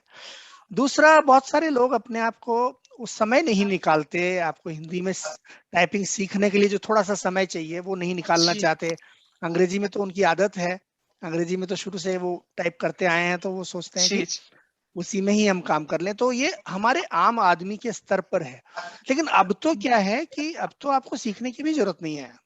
अब तो आप स्पीच टू टेक्स्ट का इस्तेमाल करते हुए बस बोलिए और हिंदी में टाइप हो जाता है। तो जो बुनियादी आपकी अभिव्यक्ति है, बात कहना है अगर आपको बुनियादी स्तर पर, उसके लिए तो सीखने की भी जरूरत नहीं रही है ना। अब तो आप बोलकर भी काम कर सकते हैं। आप चाहे मोबाइल फोन में करें या कंप्यूटर में करें, दोनों में कर सकते हैं। तो धीरे धीरे चीजें बदल रही है, धीरे धीरे स्थितियां बदलनी चाहिए, लेकिन ये लोगों के स्तर पर है। टेक्नोलॉजी तो मौजूद है। और आपका जो विश्वविद्यालय है, आपका जो टोक्यो, जो आपका यूनिवर्सिटी ऑफ फॉरेन स्टडीज है, मैं वहां पर जा चुका हूँ। तो मेरी भी कुछ बहुत अच्छी यादें हैं आपके यहाँ पर। मैं सन 2010 में बहुत आया खुशी था की बात है। जी, 2010 में गए थे आप? जी, तो बहुत अच्छे अनुभव है मेरे वहाँ के, आपके विश्वविद्यालय के। और आप, मैं कई बार जब मैं कहीं कार्यक्रमों में होता हूँ तो कई बार जिक्र करता हूँ कि आपका पुस्तकालय कितना अच्छा है, उसमें हिंदी की कितनी सामग्री है। बहुत पुरानी सामग्री भी आपके यहाँ पर है, और आपका हिंदी विभाग कितना सक्रिय है। मैं हमेशा उसकी बात करता हूँ। बहुत प्रेरक कार्य आप लोग कर रहे हैं, और आप निजी तौर पर, आपका भी बहुत स्वागत है। आपको कभी भी कोई दिक्कत आती है हिंदी में काम करने में, तो आप मुझसे संपर्क कर सकते हैं। मेरा ईमेल बहुत आसान है, मैं नीचे इसमें चैट में भी लिख देता हूँ। मेरा ईमेल जो है balendu@gmail.com है। अन्य लोगों के लिए भी मैं लिख रहा हूँ, balendu@gmail.com। बहुत आसान, मतलब कहीं कुछ नहीं आपको जोड़ना। मैंने चैट में भी लिख दिया है। बहुत धन्यवाद। अंत में मैं यही कहना चाहती हूँ कि टेक्नोलॉजी जो है, हम जैसे हिंदी सीखने वाले छात्रों का कुछ एक्सपीरियंस भी बदला गया है। यानी मैं गूगल के डिफॉल्ट लैंग्वेज को हिंदी में सेट किया है, इसीलिए मैं जब भी हिंदी में बोले तो उसी सर्च का रिजल्ट आता है। इसीलिए इसी तरह टेक्नोलॉजी का इस्तेमाल भी हम कर सकते हैं। तो आपके वेबिनार को सुन के इसी की याद आई है। बहुत बहुत धन्यवाद। आपका भी बहुत धन्यवाद और बहुत स्वागत आपका। हाँ, धन्यवाद नाओमी। जी अर्चना। जी मैम, 2 बच्चे और हैं जिन्होंने प्रश्न। ठीक है, बालेंद्र जी से आप पहले आज्ञा ले लें, उनका समय बहुत मूल्यवान है, वो व्यस्त बस ये रहते 2 हैं। प्रश्न तो ले लेते हैं, उसके बाद मुझे जी जी, AICTE के कार्यक्रम में जाना है। मुझे मालूम है, मुझे मालूम है। अभी आप निवृत्त हुए हैं मॉरिशस के केमिनार से, आप पिछले 10 दिन से उसमें लगे थे, मुझे पता है। तो ठीक है, जो और 2 प्रश्न है वो लिख, ठीक है बालेंद्र जी, तो फिर बुक करें इससे। जी, और मेरा ईमेल एड्रेस मैंने लिख दिया है, तो कोई भी जी प्रश्न हाँ, हो अलग से तो जी आप मुझ तक पहुंच सकते हैं। ठीक। जी जी। ये रामकिशोर चौधरी हैं हमारे विद्यार्थी, जो आपसे कुछ सवाल पूछना चाहते हैं। रामकिशोर, अनम्यूट कीजिए। गुड आफ्टरनून सर, मेरा नाम रामकिशोर चौधरी है और मैं BA Hindi honour second year का छात्र हूँ। सर, मेरा प्रश्न आपसे ये है कि सर वो दिन कब आएगा जब हिंदी अपना हार्डवेयर विकसित करेगा और दूसरी भाषाओं के साथ अपना आत्मनिर्भर टेक्नोलॉजी विकसित करेगा? क्योंकि सर आज भी देखा जाता है कि तकनीकी क्षेत्र में कुशल कामकाज के लिए अंग्रेजी के माध्यम से ही हिंदी के कामकाज संभव हो पाते हैं। और सर ये जो हिंदी है, इसकी मतलब जो पर निर्भरता है सर, वो कब खत्म होगी? और सर इससे पहले कि आप मतलब उत्तर दें, उससे पहले सर मैं एक और चीज कहना चाहूंगा, आप क्षमा कर देना मेरे को, लेकिन सर आप ये मत कहिएगा कि आज हर कोई एक दूसरे पर निर्भर है, इसलिए हिंदी की तकनीकी आत्मनिर्भरता की बात करना बेमानी या ना समझी होगी। जी जी, नहीं, वाक बहुत चातुर्य है। बिल्कुल नहीं, आपने जो बात कही वो तर्कपूर्ण है, वो होना चाहिए, वो होना चाहिए। लेकिन इस दिशा में कुछ प्रयोग हुए हैं। जो आपका जो इशारा है ना, वो इस तरफ है कि हिंदी में मूल रूप से टेक्नोलॉजिकल डेवलपमेंट यानी प्रौद्योगिकीय विकास कैसे हो सकता है। जैसे हमें सॉफ्टवेयर बनाना है तो हिंदी जानने वाला छात्र कैसे बना सकता है हिंदी का ही प्रयोग करते हुए, या अन्य काम अगर हमें इनोवेशन करना है तो हिंदी का ही प्रयोग करते हुए हम कैसे कर सकते हैं। क्योंकि जो टूल्स हम इस्तेमाल करते हैं उसमें कहीं ना कहीं वो अंग्रेजी में बने होते हैं, या उसमें इस्तेमाल होने वाली भाषा अंग्रेजी है। जैसे प्रोग्रामिंग की जो भाषा है वो अंग्रेजी में ही होती है। तो आपका सवाल एकदम जायज है और ये सवाल मैं भी उठाता रहा हूँ, लेकिन इसमें दोनों तरह के अनुभव हैं हमारे। पहला अनुभव तो ये है कि ऐसी चीजें उपलब्ध नहीं है, यानी जो टूल्स आते हैं वो हिंदी में प्रोग्रामिंग की भाषा उपलब्ध नहीं है, अंग्रेजी में ही लिखना पड़ता है। पहली बात तो ये है अधिकांश में। तो ये पहली चुनौती है। इस दिशा में काम तब होगा जब भारत सरकार या कोई बहुत बड़ी बड़ी कंपनियां, जैसे भारत में इन्फोसिस जैसी कंपनियां हैं, ये कोई पहल करें, क्योंकि ये बड़ा काम है।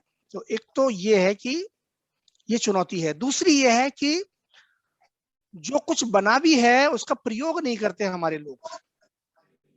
जैसे आपको एक दो उदाहरण दूंगा। जो एक लोगो नाम की एक प्रोग्रामिंग लैंग्वेज है ना, वो बच्चों को प्रोग्रामिंग सिखाने के लिए इस्तेमाल होती है, वो हिंदी में भी बनाई गई थी, लेकिन हम लोगों ने उसको अपनाया ही नहीं, हम लोगों ने उसमें काम ही नहीं किया। बहुत इक्का दुक्का लोगों ने किया होगा।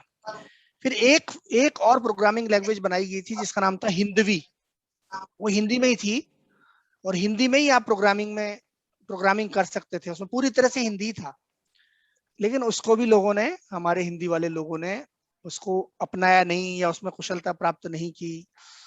तो दोनों पक्ष हैं। एक तो उपलब्धता नहीं है, और जब उपलब्धता हो जाती है तो हम उसको हमारे स्तर पर यानी यूजर के स्तर पर भी हम उसको अपनाने में उतनी रुचि नहीं दिखाते। तो ये दोनों समस्याएं हैं। जब इनका समाधान हो जाएगा तो शायद हम हिंदी में बना सकेंगे, और उसके लिए आप लोग बहुत बड़ा रोल या बड़ी भूमिका निभा सकते हैं। जो युवा पीढ़ी है ना, आप लोग एक तो जागरूकता पैदा कर सकते हैं। आप कहिए, हमें डिमांड कीजिए कि भाई ऐसा होना चाहिए, सोशल मीडिया पे डालिए, 2-4 पोस्टें डालिए, थोड़ा सा वायरल कर दीजिए। तो इस दिशा में लोगों का ध्यान जाएगा, सरकार का भी ध्यान जाएगा। और दूसरा, आप लोग जो चीजें आई हैं उनका इस्तेमाल कीजिए।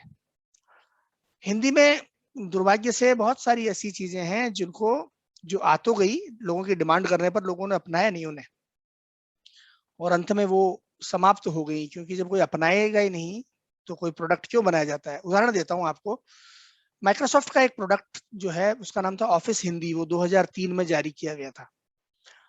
लेकिन हम लोगों ने, उसमें सारी चीजें थी हिंदी से जुड़ी, पूरी तरह से हिंदी का ही प्रोडक्ट था वो, पूरे हिंदी का ऑफिस था वो। लेकिन हम लोगों ने उसको अपनाने में थोड़ा सा उतनी रुचि नहीं दिखाई, तो वो प्रोडक्ट धीरे धीरे बिजनेस के लिहाज से रिलेवेंट हो गया और वो अब आज नहीं उपलब्ध है।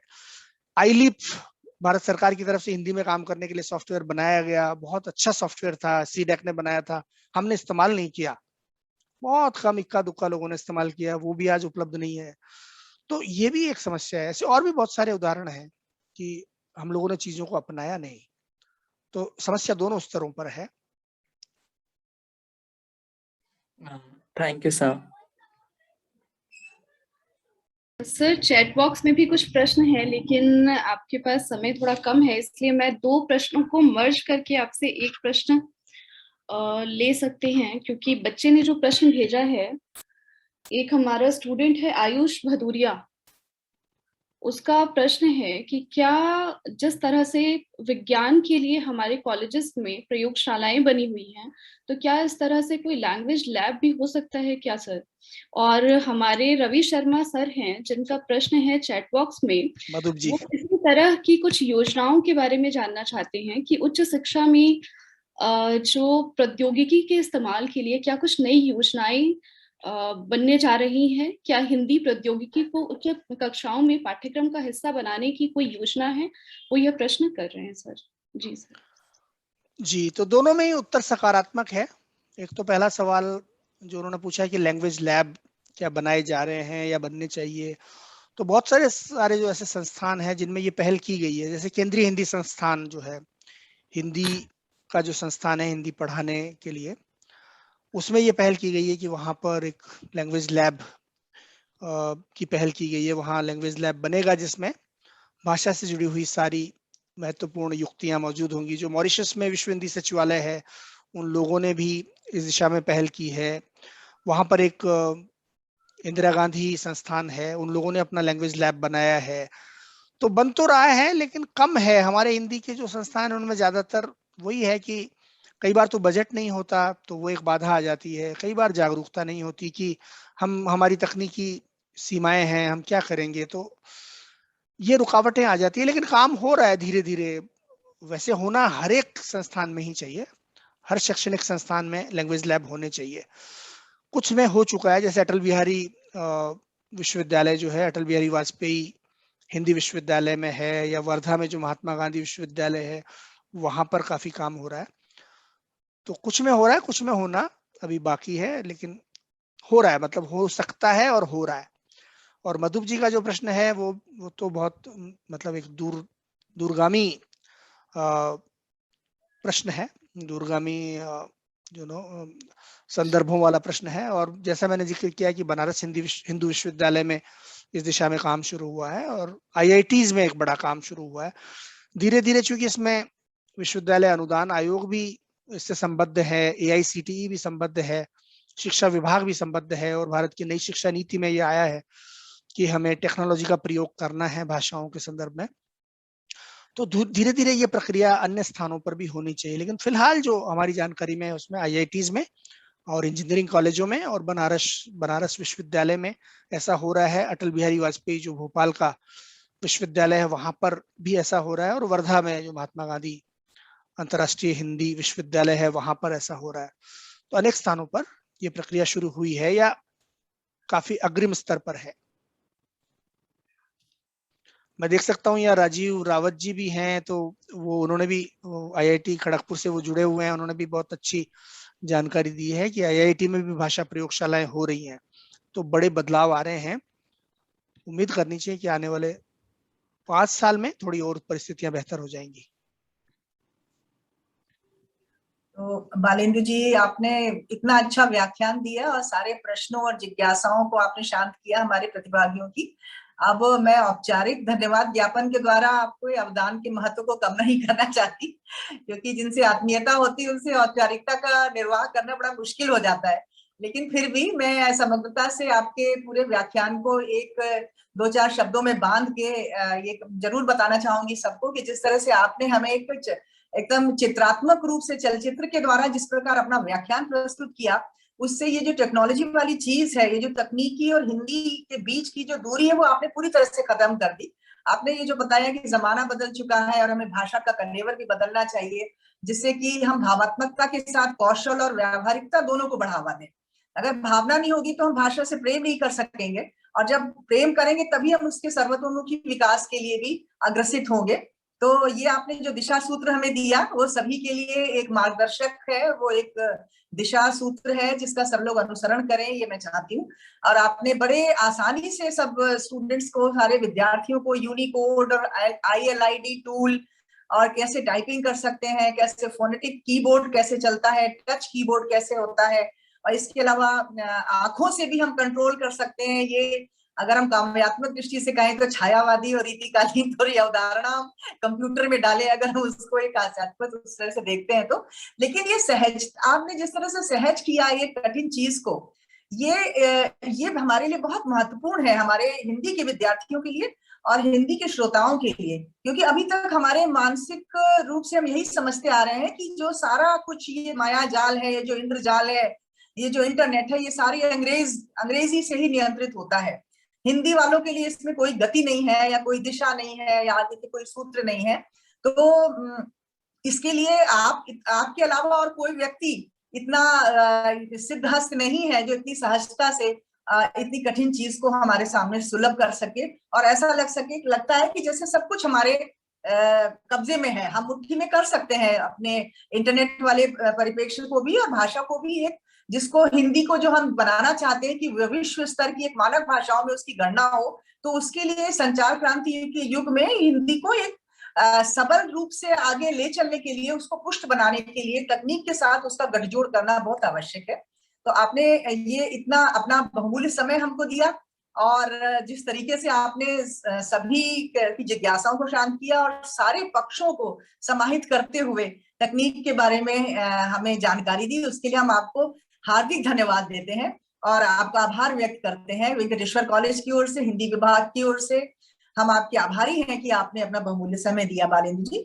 और इसके अतिरिक्त में सारे प्रतिभागी जो अनेक महाविद्यालयों से जुड़े हुए हैं हमारे साथ, और Shri Ram College of commerce से, आत्माराम सनातन धर्म से, और जापान से तो आपने नवमी से बात करी ही है, और भी प्रतिभागी हैं जिन्होंने आपके बहुमूल्य सुझावों को वो जरूर अपना इनकॉर्पोरेट करेंगे, अपने सिस्टम में डालेंगे और तकनीक के आधार पर सहजता से हिंदी को आगे ले चलने के लिए प्रयासरत होंगे।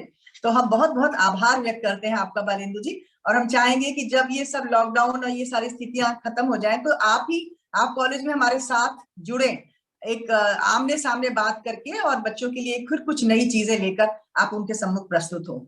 तो हार्दिक धन्यवाद बालेंद्र जी, आपका बहुत बहुत धन्यवाद जी। बहुत बहुत धन्यवाद आपका भी। मेरे लिए निजी तौर पर ये बड़े प्रसन्नता के साथ साथ बहुत बड़े गौरव का विषय भी है, और मुझे खुद बहुत आनंद आया सब छात्राओं के साथ बात करके, और आप सबके साथ में तो खैर मिलना हमेशा ही बहुत यादगार होता है। तो बहुत जी धन्यवाद। जी जी बालेंद्र जी, नमस्कार, धन्यवाद जी। धन्यवाद। धन्यवाद।